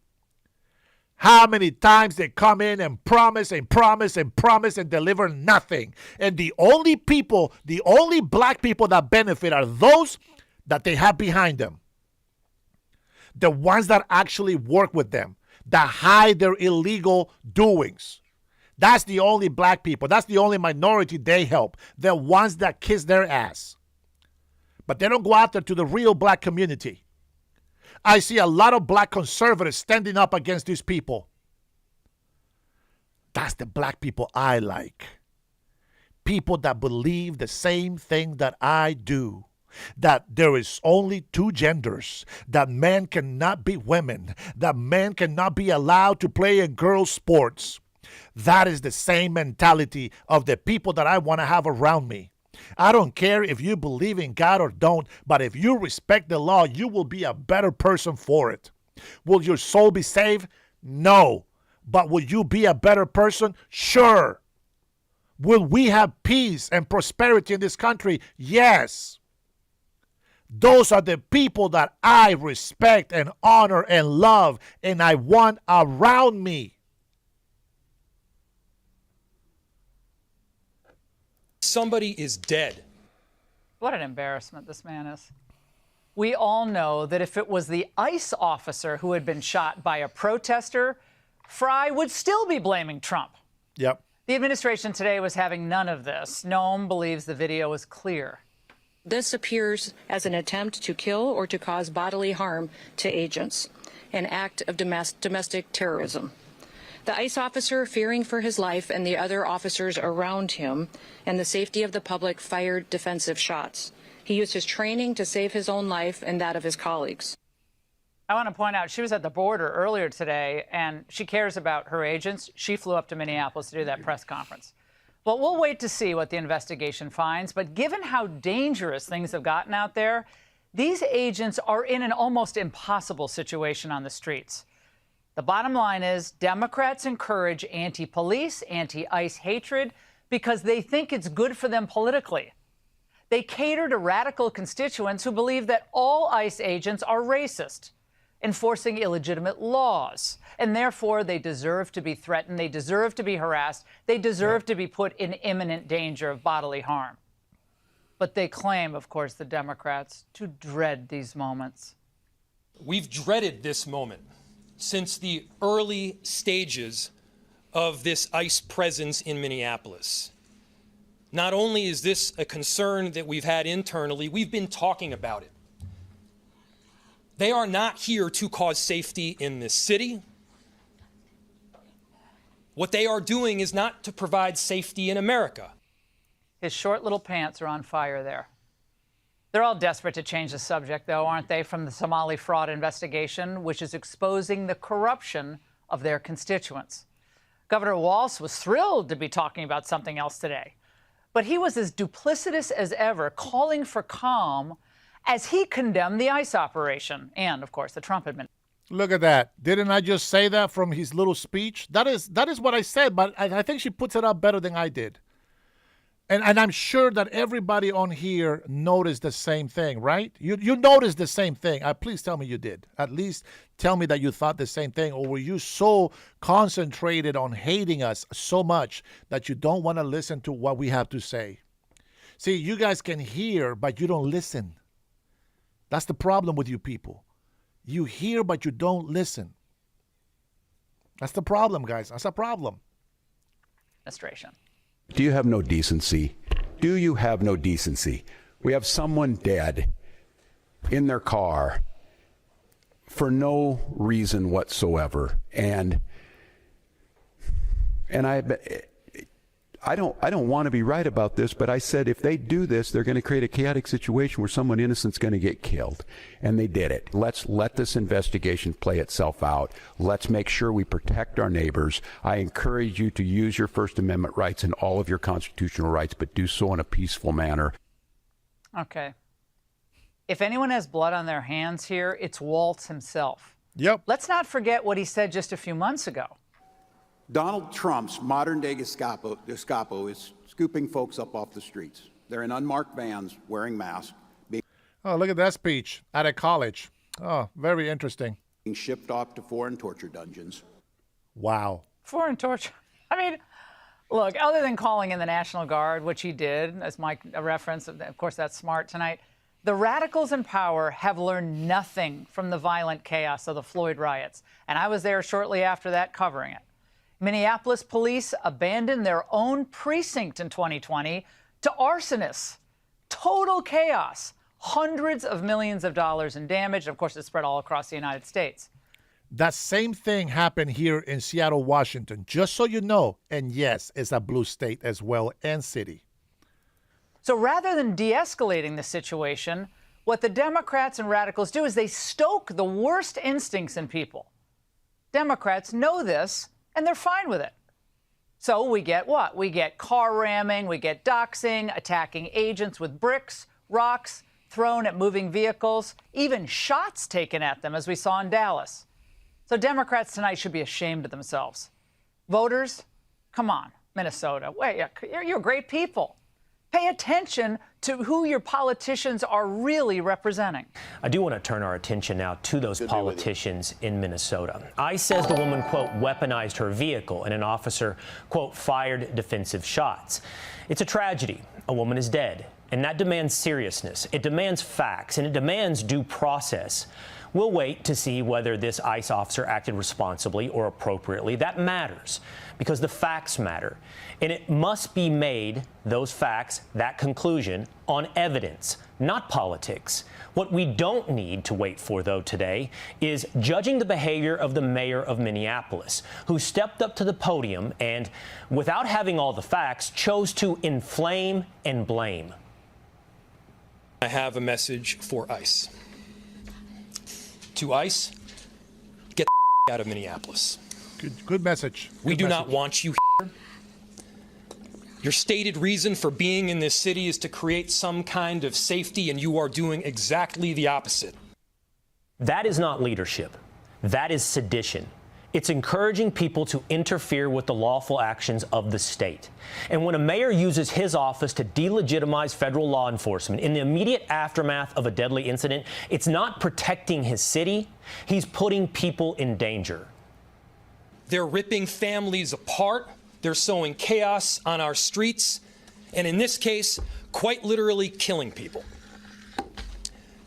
So they are already trying to spin this as an action of self-defense. Having seen the video of myself, I want to tell everybody directly, that is I've seen a video of himself. He's a moron. This guy's an idiot, man. This guy's an idiot.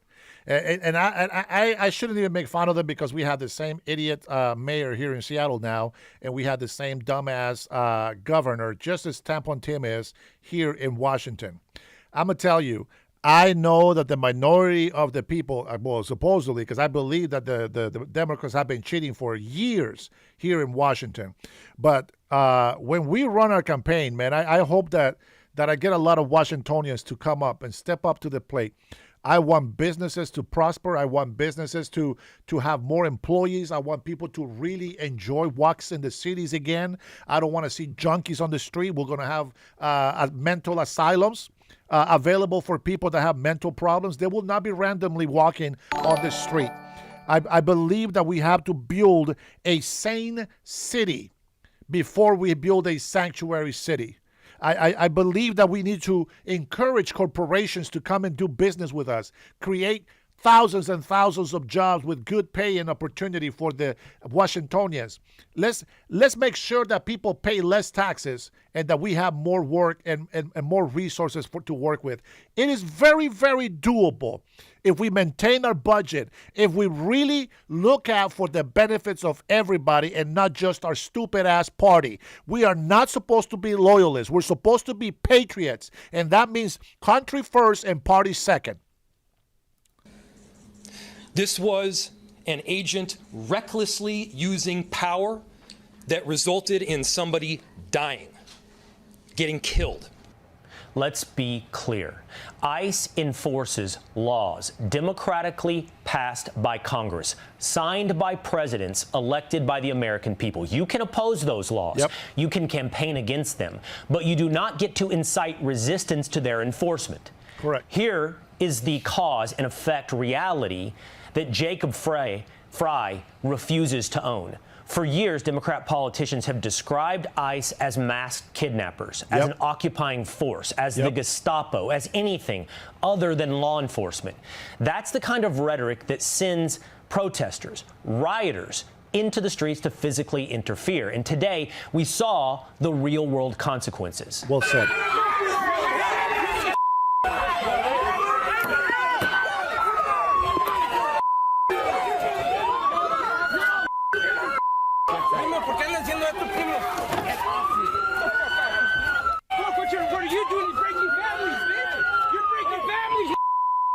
Get out of there. Hey, let the vehicle leave. You guys are breaking families, man. You can't be doing that.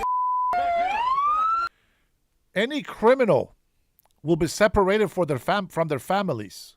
Let's be clear.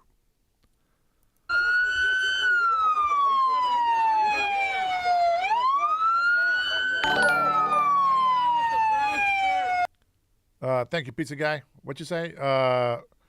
More junkies in Alabama, Missouri, Mississippi, Arkansas, Louisiana than any other state. Those red state policies of bankrupting your cities and making people dumb by taking away education is working. Find out what the cities are made of.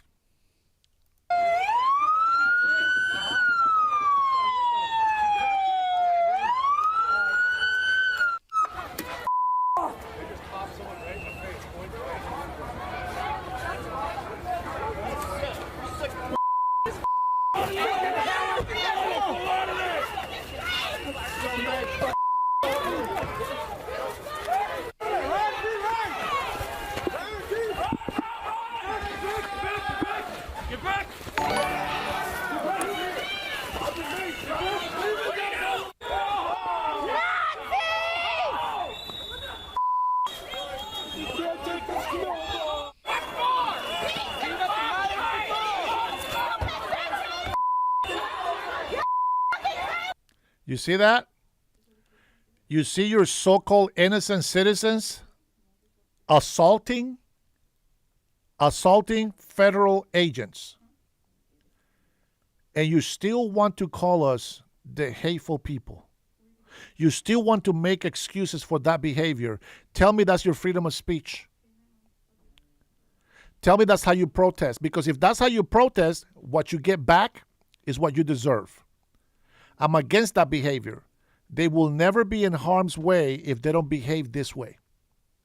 Do you see that? This is why we're playing this video, so that you can see the truth for yourself. I don't understand what's wrong with these people, Stephanie. I really don't. And, it doesn't matter what we try to do. Cone, I am very convinced that you are a criminal, bro. You hate police. You hate the law. You hate federal agents.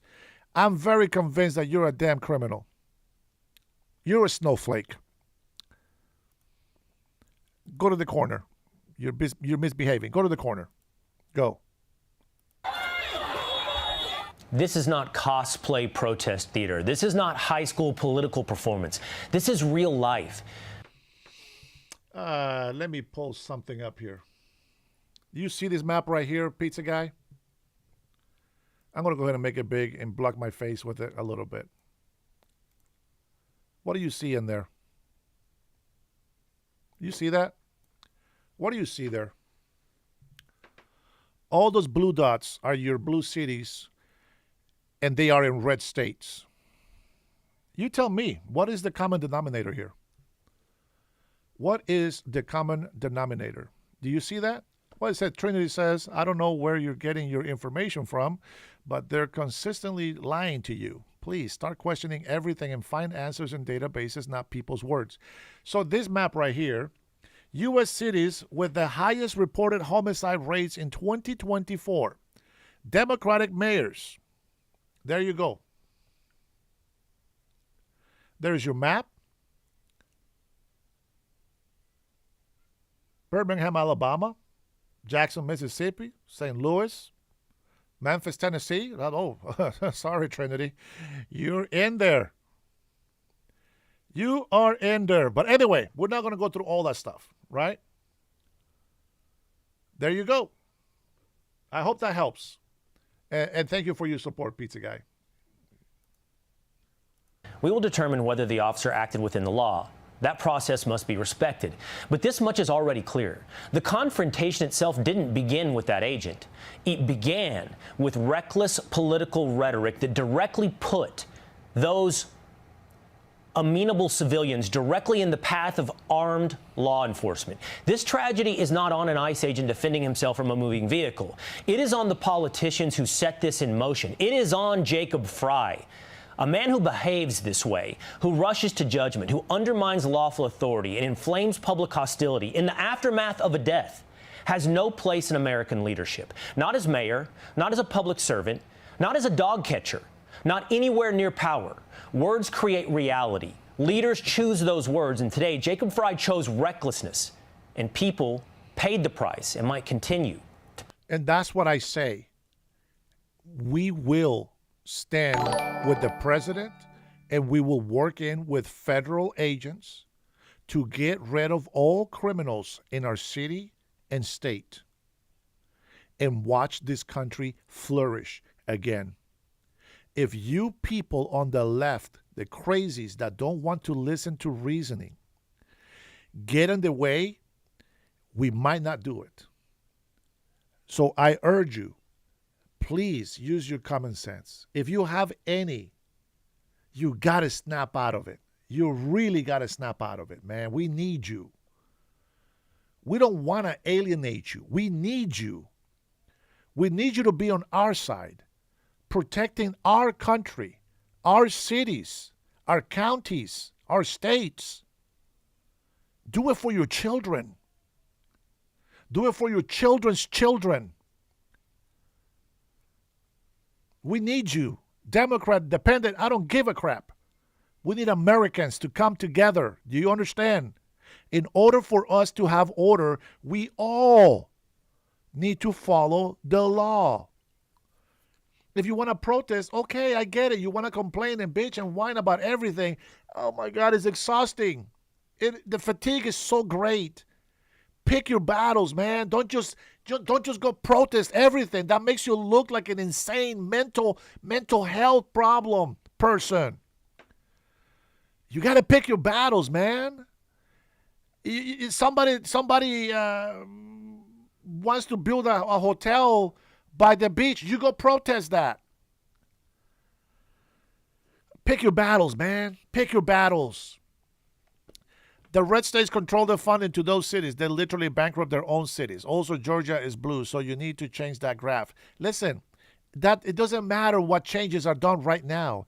The fact is that you don't have this criminal activity from night to morning. This takes years to build up.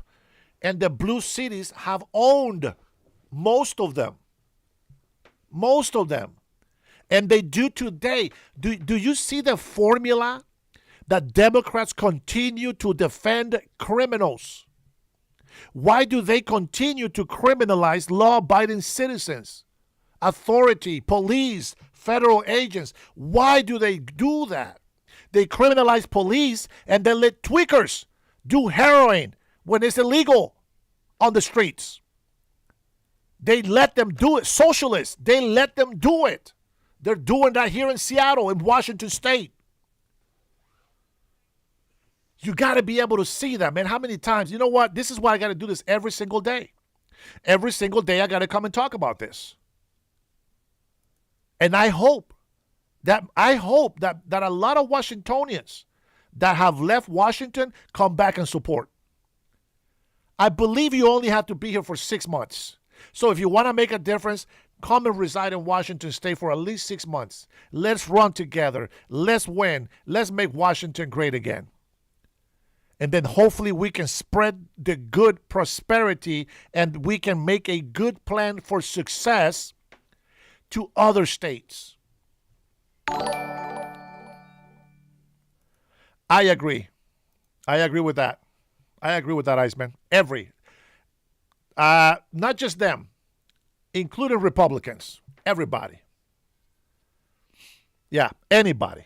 Pay the price. They all got to do it. The sad thing is today's display of demonizing ICE isn't shocking because it isn't new. What they are doing is causing chaos and distrust. They're ripping families apart. They're sowing chaos on our streets. And in this case, quite literally killing people. So they are already trying to spin this as an action of self-defense. Having seen the video of myself, I want to tell everybody directly, that is and I have a message for ICE. To ICE, get the out of Minneapolis. We do not want you here. So let's go right to Mike Tobin. He is standing by there in Minneapolis. Mike, what's the latest? And Dana, DHS says that vehicle involved in this shooting was weaponized and directed at the agents. They say the agent who fired the shots was in fear of his life and the lives of his fellow agents. There are a number of videos circulating on social media right now.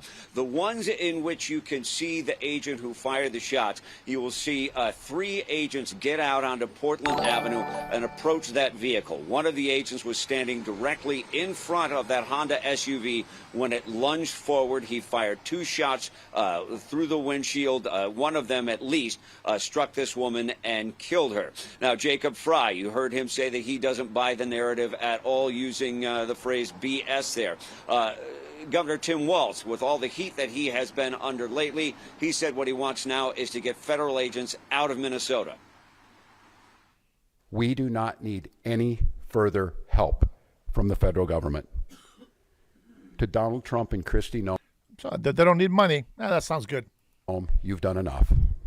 Minnesota will not allow our community to be used as a prop in a national political fight.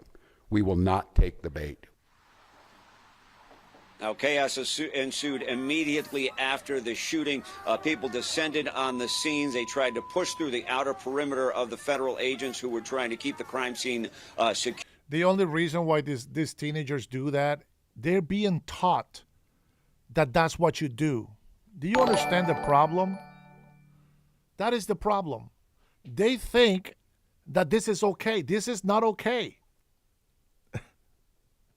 This is not okay, man. It's not okay. Read rules for radicals and everything the socialists are doing. It will make sense. These people want civil war because they cannot win debates. SD, thanks for the super chat. I can't disagree with you, man.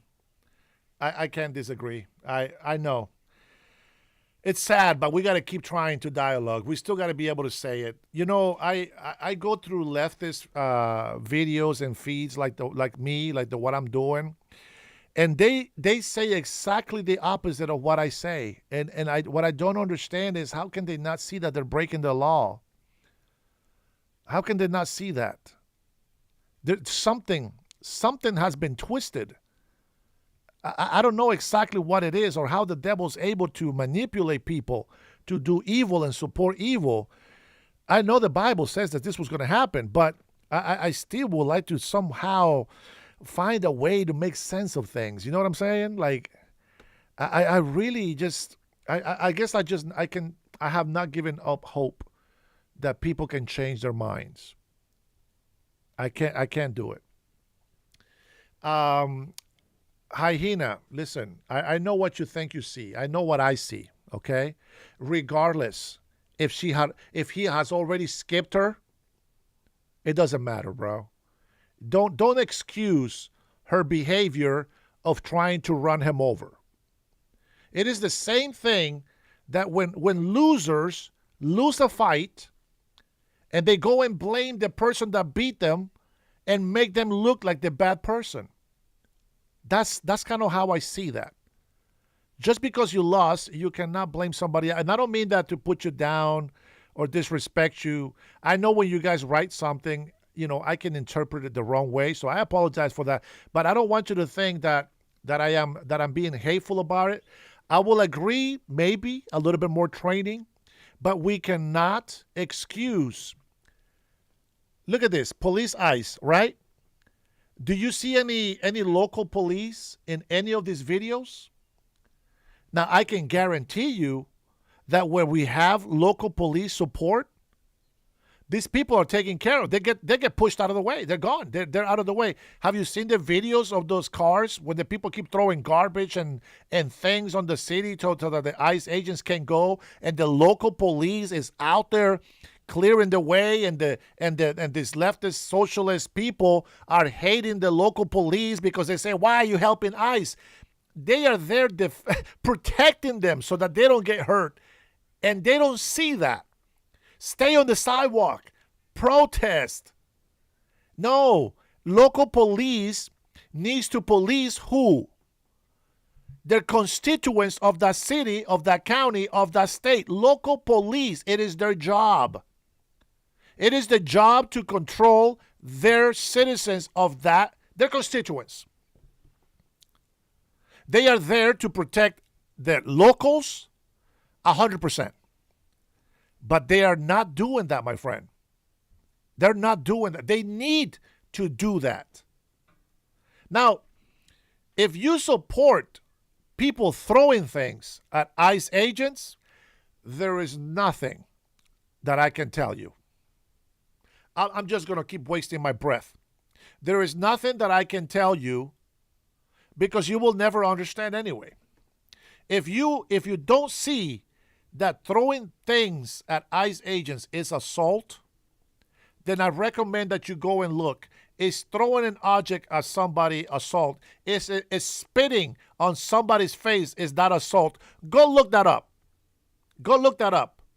Freedom of speech, it says that you have the right to protest peacefully. It doesn't tell you to go block streets. You can protest on the sidewalk. You can have your signs, but you don't have the right to obstruct justice. You do not get to impede the ICE federal agents from doing their job. You don't get to do that. These people are blocking it. We've seen plenty of videos with people using their cars to block ICE agents. That is illegal. And now you got somebody shot in the face.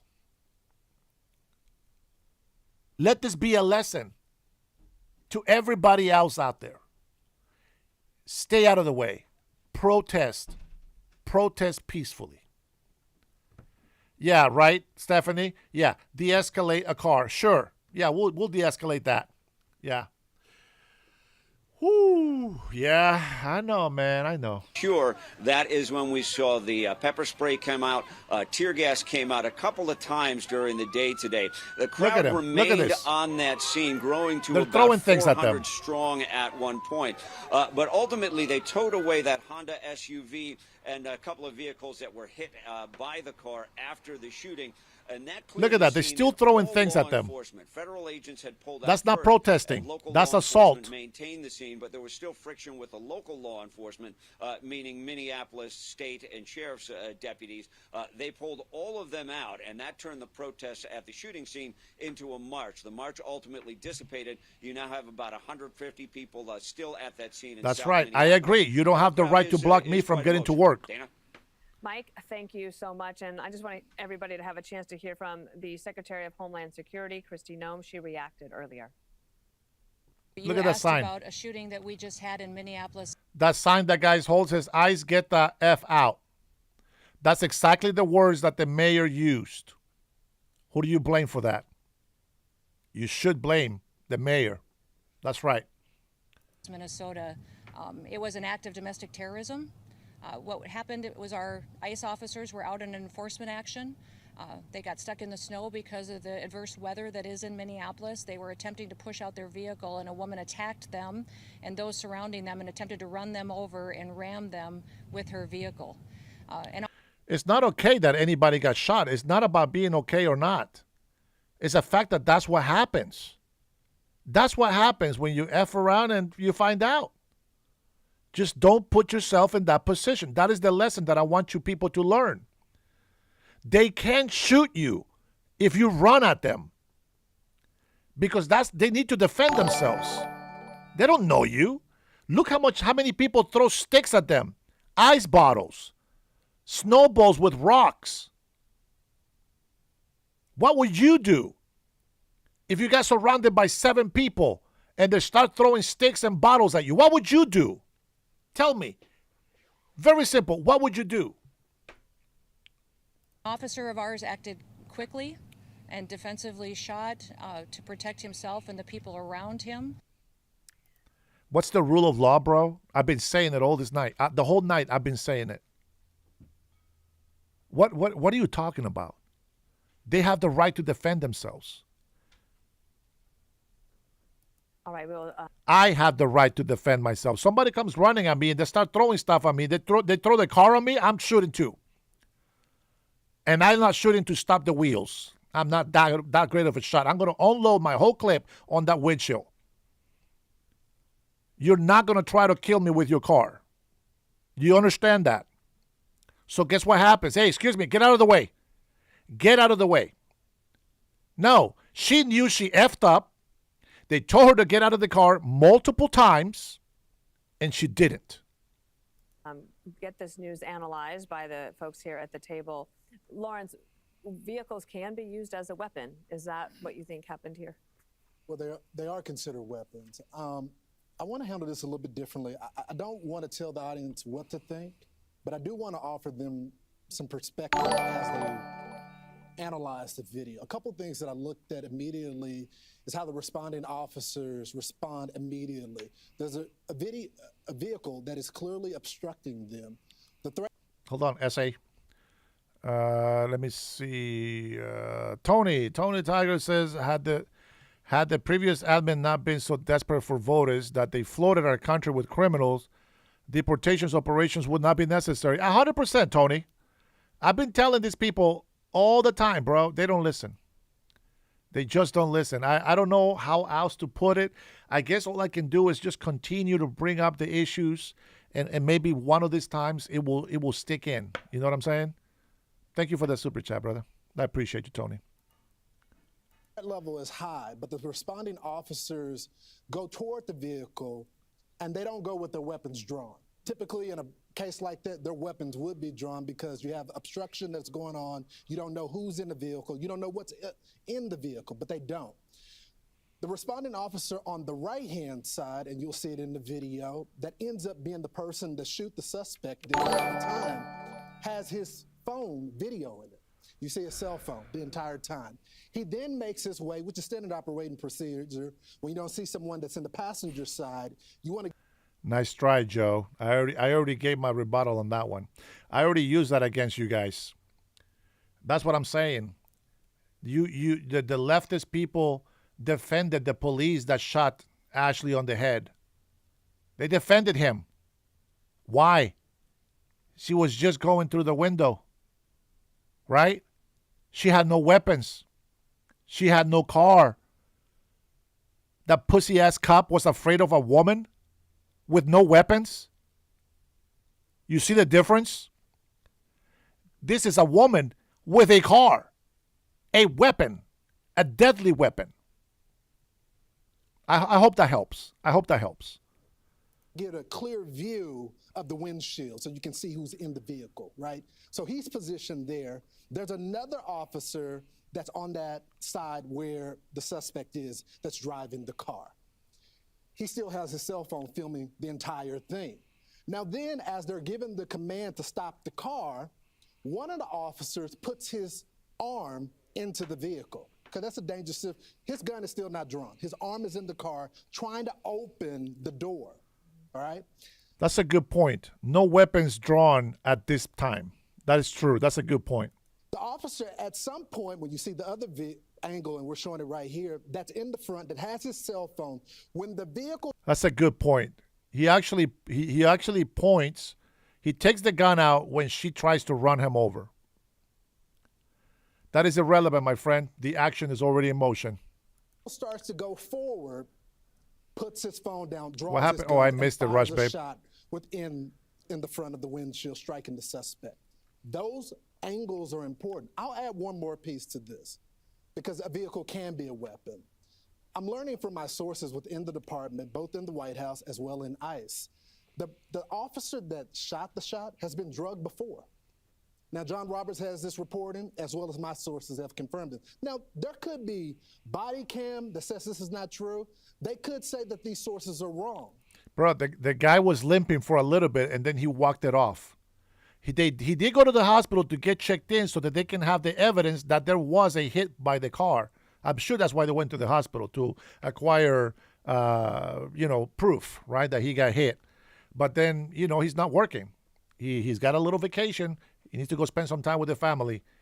I'm sure he'll come back on the job, but, we can't be blind and just hate the ICE agents for this.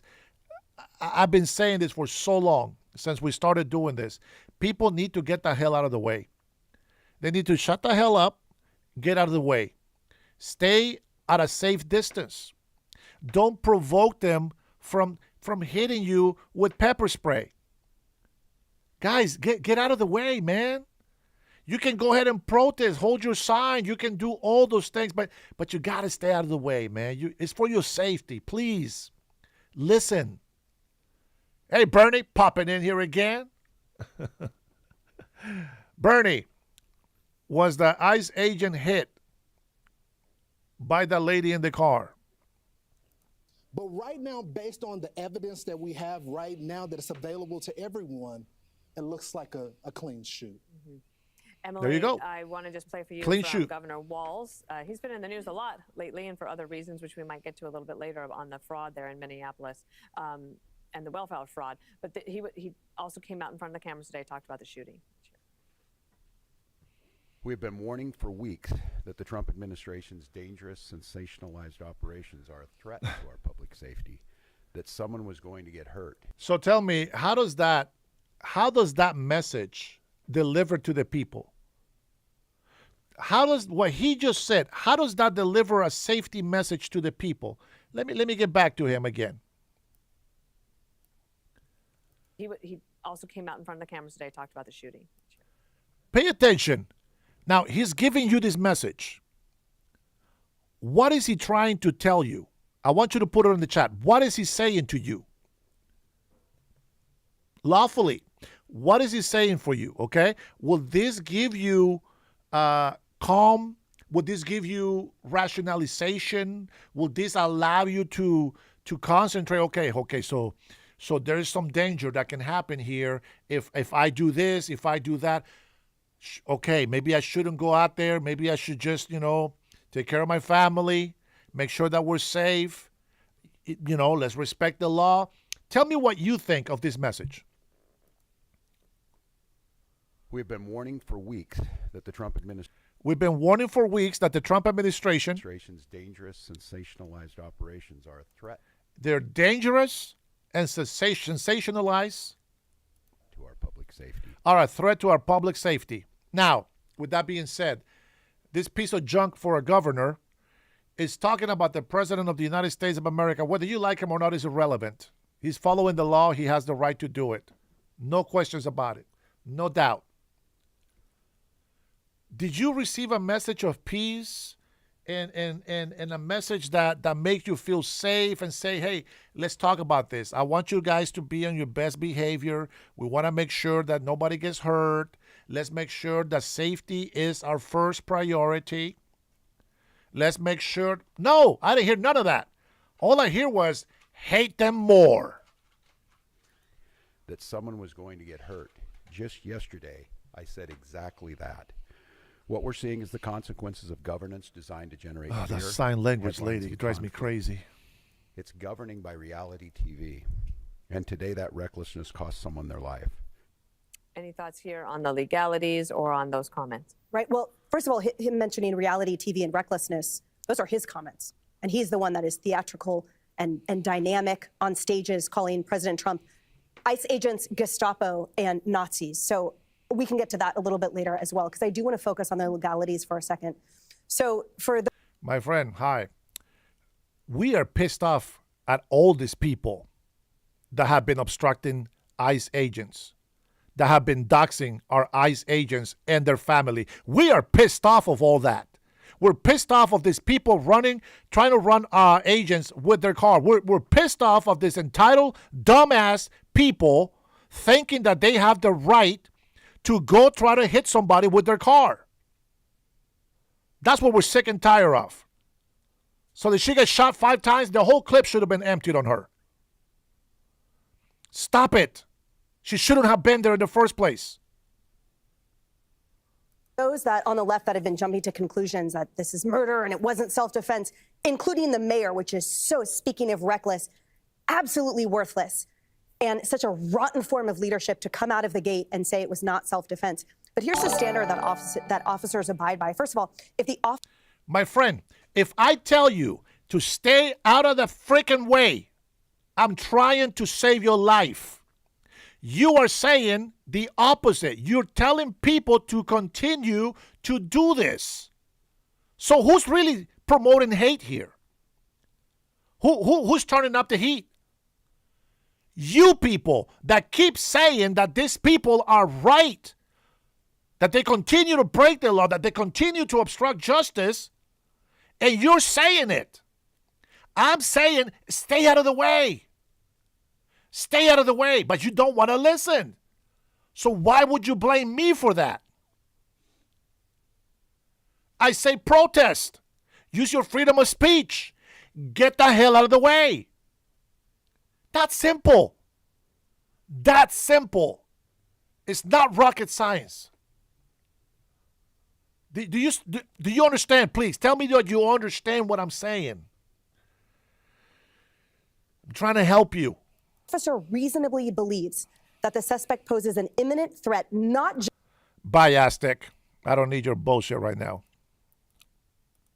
just of actual deadly injury, but of serious imminent injury, then that can be justified in shooting. And the factors, including just last year by the Supreme Court, involve the totality of circumstances. So let's look at the totality of circumstances here. First of all, they clearly said on multiple angles of those video, you can hear them saying, get out of the car. When a suspect is requested, ICE is not dangerous unless you're talking about black ice, which doesn't mean racism either. to get out of the car, that means that it is a temporary investigative detention. That is a Fourth Amendment seizure. That subject was not allowed to leave, not free to leave. And yet we saw that individual behind the wheel of the car use a motor vehicle to ram out of the way, to surge and gas out of the way. Well, you talked about it being used as a weapon. Motor vehicles accounted for 1/3 of officer deaths in the last decade. Wow. And it spiked even more than that in the last year. So absolutely right that it poses an extreme risk to their safety. And when we talk about the rhetoric, as the no self-defense and that ICE agents are Gestapo and the like, that too feeds into the totality of the circumstances. When this officer reasonably believes that they are in fear of imminent injury, serious injury or death. And furthermore, that standard also accounts for potential injury or of risk of injury to bystanders. So while fleeing isn't enough, fleeing in a deadly weapon with bystanders and other officers everywhere, including that one that I saw on the thing sort of limping, because I think that did pull the trigger, that clearly made contact with that vehicle, well, then that shows you all you need to know. I saw that. I want to go to Laura Ingraham, who is the host of the Ingraham Angle. She will be heading to Minneapolis tomorrow. Laura, thank you very much for joining us. Good to see you as well. I just want to play this soundbite from Tim Waltz as we wait for him to speak in front of the cameras, Laura. This is back on. Be careful. I'm thinking that you're asking me the same question. Be careful, because if you put yourself in front of a vehicle, you're asking to get run over, right? Now, if an ICE agent is telling you to get out of the car and you decide to try to run them over, it is not the same circumstances, okay? Because ICE agents have the authority to arrest somebody that they came to get legally, to come and get, and they warn you to get out of the way. They drive slow, give you a chance to get out of the way, and if you don't listen, at some point, you will get your ass ran over. But who is putting who in front of that car? The ICE agent is doing his job.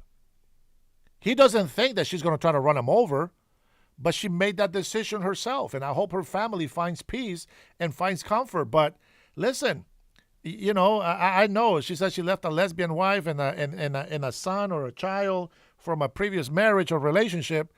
The lady is not mentally stable, I get it, but ICE agents, they don't know that.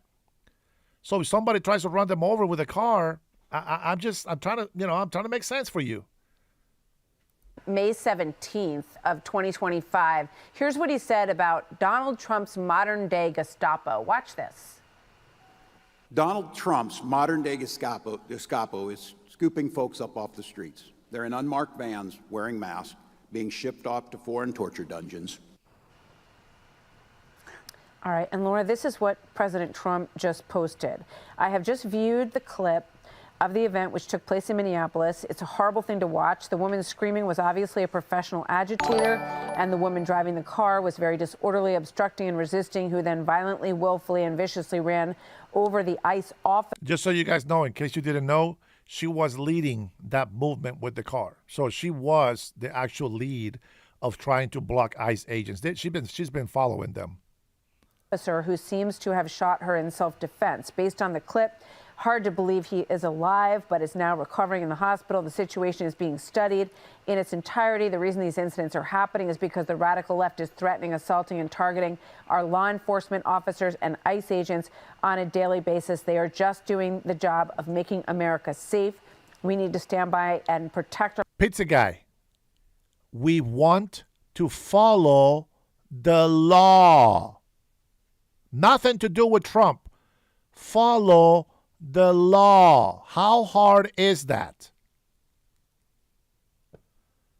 Our law enforcement officers from this radical left movement of violence and hate, writes the president. Laura, your thoughts?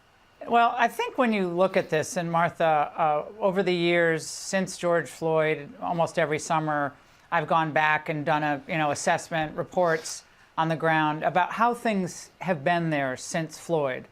And I would say this is the legacy of the normalization of violence and disrespect toward law enforcement that was legitimized and in many ways celebrated, mostly by the Democrats, far left agitators, for years.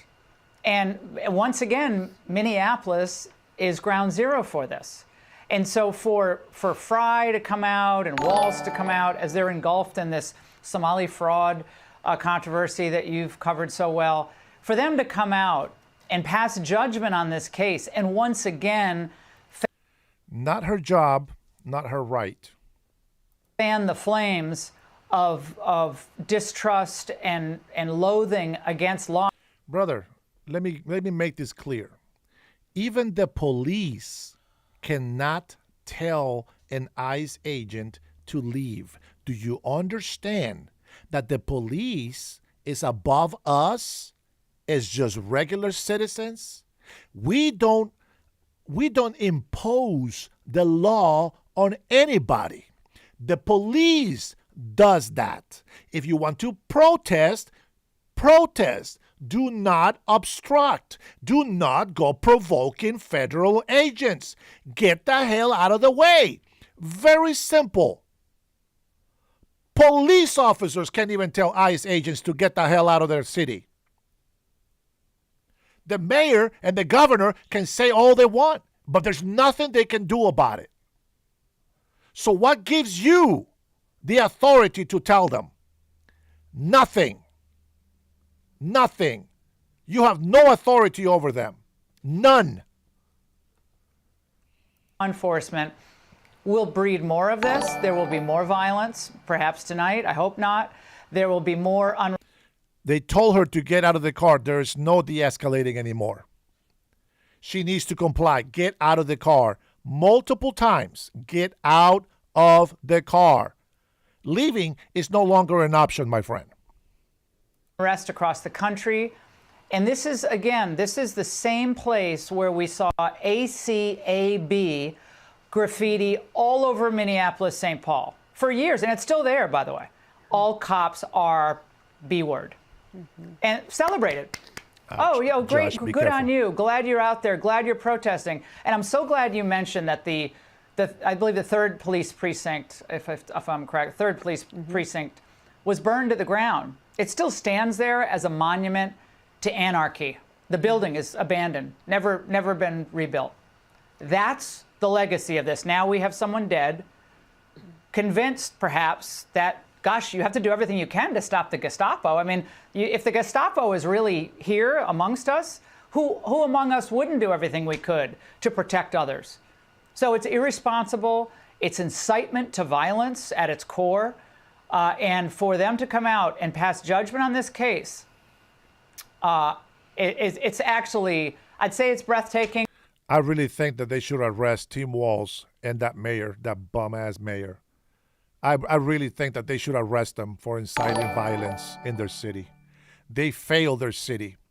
They didn't protect their citizens. They failed them. They lied to them to use them as political pawns. They should be in jail. I blame them for inciting violence against federal agents. But it's utterly predictable. Yeah. I couldn't agree with you more, Laura, and your coverage from there has been really insightful, and I think it's great to continue to look at the situation since that day. I saw that video, and I thought I put it on my X account. I'm going to check my Facebook. Maybe it's on my Facebook. But I think I saw that video, and the guy is playing it with a little bit more information, and you can hear the agents telling her to get out of the vehicle. I'll try to find it. Went out there a couple of years ago. I spoke with people in neighborhoods around Minneapolis who were terrified because the police, their police presence was diminished so greatly that they were having, people getting shot in drive-by shootings. They had no police presence on the streets. They said, we want more police, not fewer police. Yeah, absolutely right. And I will never forget that night when we watched the cars, the police officers leaving in droves, a parade of lights, leaving the 3rd precinct, and people just taking it over and turning the chairs and filing cabinets upside down, and it was being sprayed with water everywhere. It's unbelievable. And the fact that today we're watching elected officials who swore an oath to protect and defend their citizens, that they're out there continuing the same villainization of these hardworking men and women, these patriots who are standing up for law enforcement. Again, they're on the side of the criminals and against law enforcement. This is a narrative that the American people know very well. We've seen it in Seattle, Portland, New York. We've seen it in Los Angeles, and we're seeing it, sadly, again in Minneapolis. And the people who suffer the most, as always, are the people with the least. And the Democrats are doing this. This is not a Republican thing. This is a Democrat thing. So own it, Tim Walz. Own it, Jacob Fry. No amount of dancing to the crowd or singing or gesticulating is going to change the fact that you put targets on the backs of these ICE agents. Someone almost ran over this ICE agent. ICE agent looks like was defending himself or herself. And what are we supposed to do? Let them all get run over? Would they be happy then? I'm disgusted. I'm sorry. I'm getting a little heated here, but I'm just. I do bet you anything. I bet you anything. If the ICE agent would have been run over and his leg would have been broken, you guys will be okay with it. I bet you anything. So I don't want to hear your hypocrisy and your victim card. I don't buy it for 1 second. I don't buy it. You guys hate us. You guys hate us because we stand with the law. You think we're Trumpsters because Trump is this greatest guy, and well, he is really, to be honest. I mean, he's my president. I voted for him. He's doing everything I said that you want. Okay, you might be right about that, but that is not the reason why I follow the law. I became an American citizen not because of Trump. I became an American citizen because I respect the law. I love this country, and I believe that this is a great country, the greatest country on earth. And this is the only reason why I became an American citizen. So guess what? I respect the law. I want everybody to respect the law. That's not a crime, is it? I don't think so. Disgusted by this today. Yeah. I remember Jacob Fry, I believe, admitting his own white privilege. He has a long record of going down that road. And here crying. We are today. Yeah, crying to in front of the crowd, emoting, because that's what we really want to see in our mayor. Today, that there's a word to the wise there. When you're in charge, it's good to leave your emotion a little bit to the side if you're going to say that the investigation is just beginning. That doesn't mean that we will allow people to run officers down with their cars, my friend. I don't give a shit what country you think this is.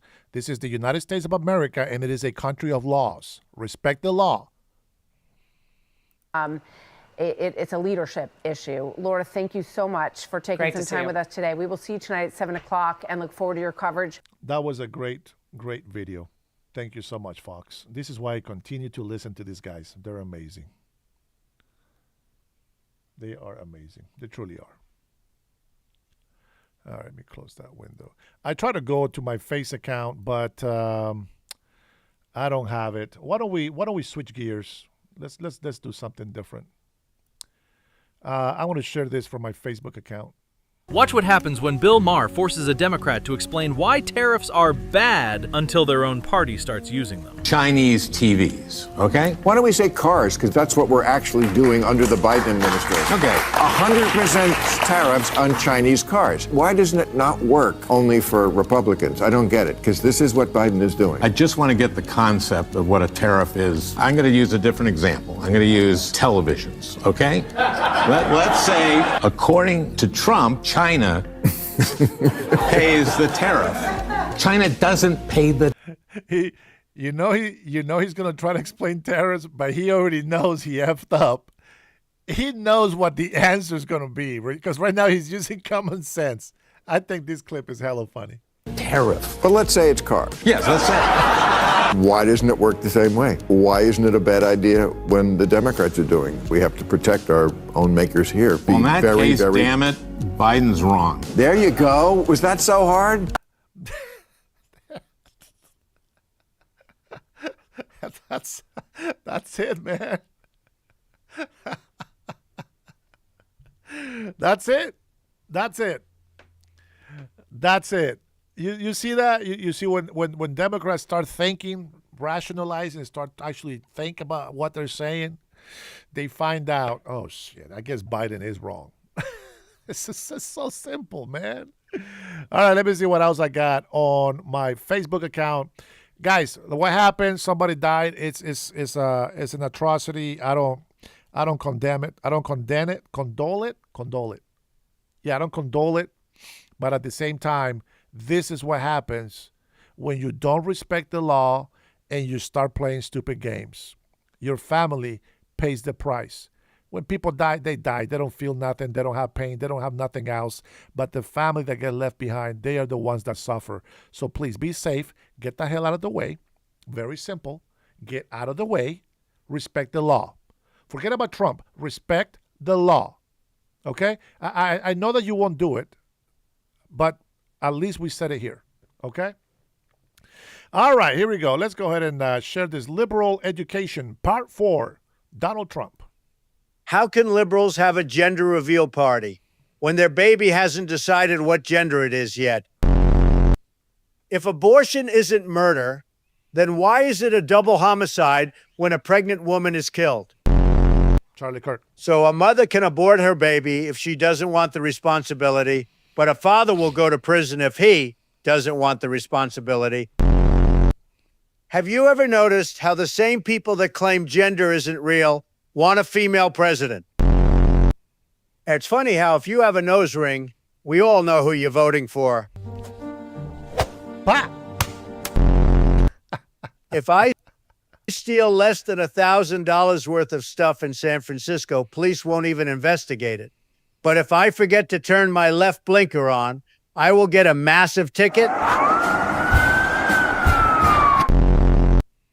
I wonder how many deaths liberals have caused by telling fat people they don't need to lose weight. So the gender pay gap is real, but gender isn't real. So 25% of liberals are on medication for mental illness, and that's very scary because 75% of them are going untreated. How can liberals have a gender reveal party? You guys know that is 100% true. Vinny, what you got to say? You can't blame the Somali. I don't blame them. They're coming from a third world country. Piracy and all that stuff is happening on the freaking waters. What? They are incentivized to come here. The Democratic Party is like, hey, come here, border wide open. If the government tries to put barbed wire, we're going to send in and we're going to pick it up. Bring your asses in here. Vote for us. No IDs. Scam, but just keep the money coming back. You can wear $2,800 glasses and you can wear a freaking Hope Diamond on your finger. Everything leads back to the Democrats. And I get what Stephen was saying about affordability and all that, but guess what? This is a $18 trillion problem. You can't blame the Somalis. I don't blame. Yeah, I don't blame the Somalis either. And no, I disagree with you. I need to get a hold of that fat drug. I need to get some of that fat drug to lose weight. Let's see. I want to share something here about Venezuela. I want you to watch this video. Viewer discretion is advised. There is some shootings going on this one. So make sure that there's no minors watching this. Now, this is coming from my libtards feed. And so the libtards are saying, oh, we're going to run Venezuela to make sure it's run properly. The country he's supposed to be running, Philadelphia. Here we go. Watch this.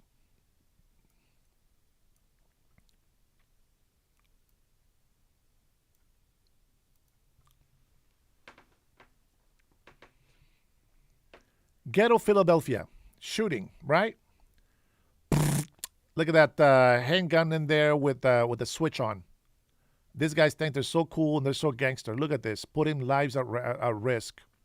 Now, let me tell you what I show you that. I show you that because the libtards, they complain about the problems that we have here in our country, but they don't let us fix it. They complain about the economy, they complain about crime, and when we try to fix it, they demonize us. They make us look like we're the evil beast. Do you see the hypocrisy in all this?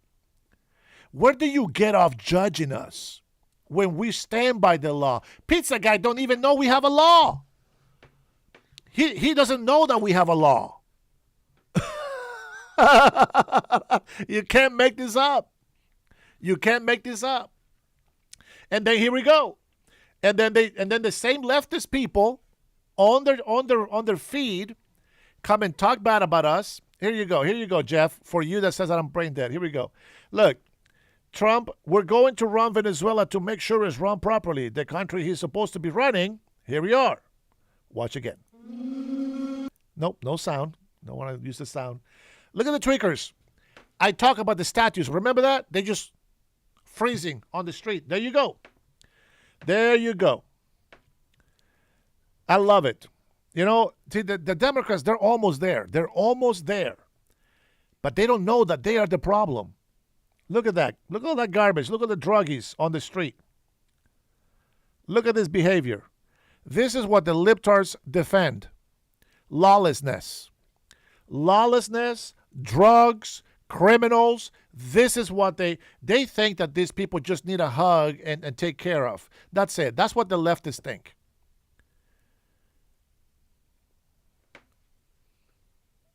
Dozy bag? I don't know what the hell that means, Jeff. There you go, my friend. This is what they want. This is what they blame us for. But when we try to fix it, we're the problem. Did you know that the mayor, the socialist Democrat mayor here in Seattle, Washington, made it illegal for police officers to arrest people trying to use drugs on the street? This is what she wants. I'm not making it up. I am not making it up. It looks like the jungles of Africa, says Joshua. Oh, man, that's horrible, bro. That is horrible. That is horrible. I wish that I could work for ICE, to be honest. But I'm afraid that I'm going to fail. I'm probably going to be beating people up. That's not for me, guys. I just can't do it. Paul Saul say, what are you smelling in this chat the whole time? Luhawk, aloha and mahalo. Minnesota's corrupt governor will possibly leave office before his term is up. But in any event, will not be running again because he was caught red-handed along with Ilhan Omar and others of his Somali friends stealing tens of billions of taxpayer dollars. I feel certain the facts will come out and they will reveal a seriously unscrupulous and rich group of slimeballs. Governor Walz has destroyed the state of Minnesota, but others like Governor Gavin Newsom, J.B. Pritzker, and Kathy Hochul have done, in my opinion, an even more dishonest and incompetent job. No one is above the law, and that is a fact. Let me see if I got anybody cussing me out for my replies. Let's see. What else we got? I got nothing good in here. What does Benny post? Let's see what Benny posts. Statement from Hilton on a recent video. The independent hotel owner had assured us that they had fixed this problem and published a message confirming this. A recent video clearly raises concerns that they are not meeting our standards and values. As such, we are taking immediate action to remove this hotel from our systems. Hilton is and has always been a welcoming place for all. We are also engaging with all of our franchisees to reinforce the standards we hold them to across our system to help ensure this does not happen again. I don't know what these tards are doing now.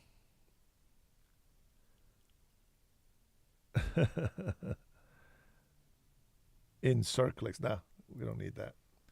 All right, let's see. I think that's that's just for the death. That they're honoring the death. I get it. All right, let's see. I never get to. I got a few videos that I want to go through, but I guess we're just gonna have to wait. We're gonna have to wait until tomorrow, because it's not like you guys. I do have to get some sleep, so I hope that you guys understand that. Guys, if you guys have been here with me, thank you so much. I appreciate your support. Hey, thanks for the likes. Thanks for subscribing, guys. I'm telling you, man, doing this job out here, it's crazy. It's crazy. So it's very important for me to let you know that I appreciate you. There's so much negativity. There is so much lawlessness. There's so much unrest. There's so much hate against us. See, they think that when we're disciplining them, that when we're correcting them, they think that we hate them. No. They're being extorted. They're being told what they need to hear to give them a better life, but they don't get it. They're rebellious. At some point, you have to understand the difference between love and hate. You guys hate us, but we love you, and we want you guys to be better. It's that simple. God bless you. God bless your family. God bless the USA. And may God bring comfort to the family of the victim of today. Be blessed.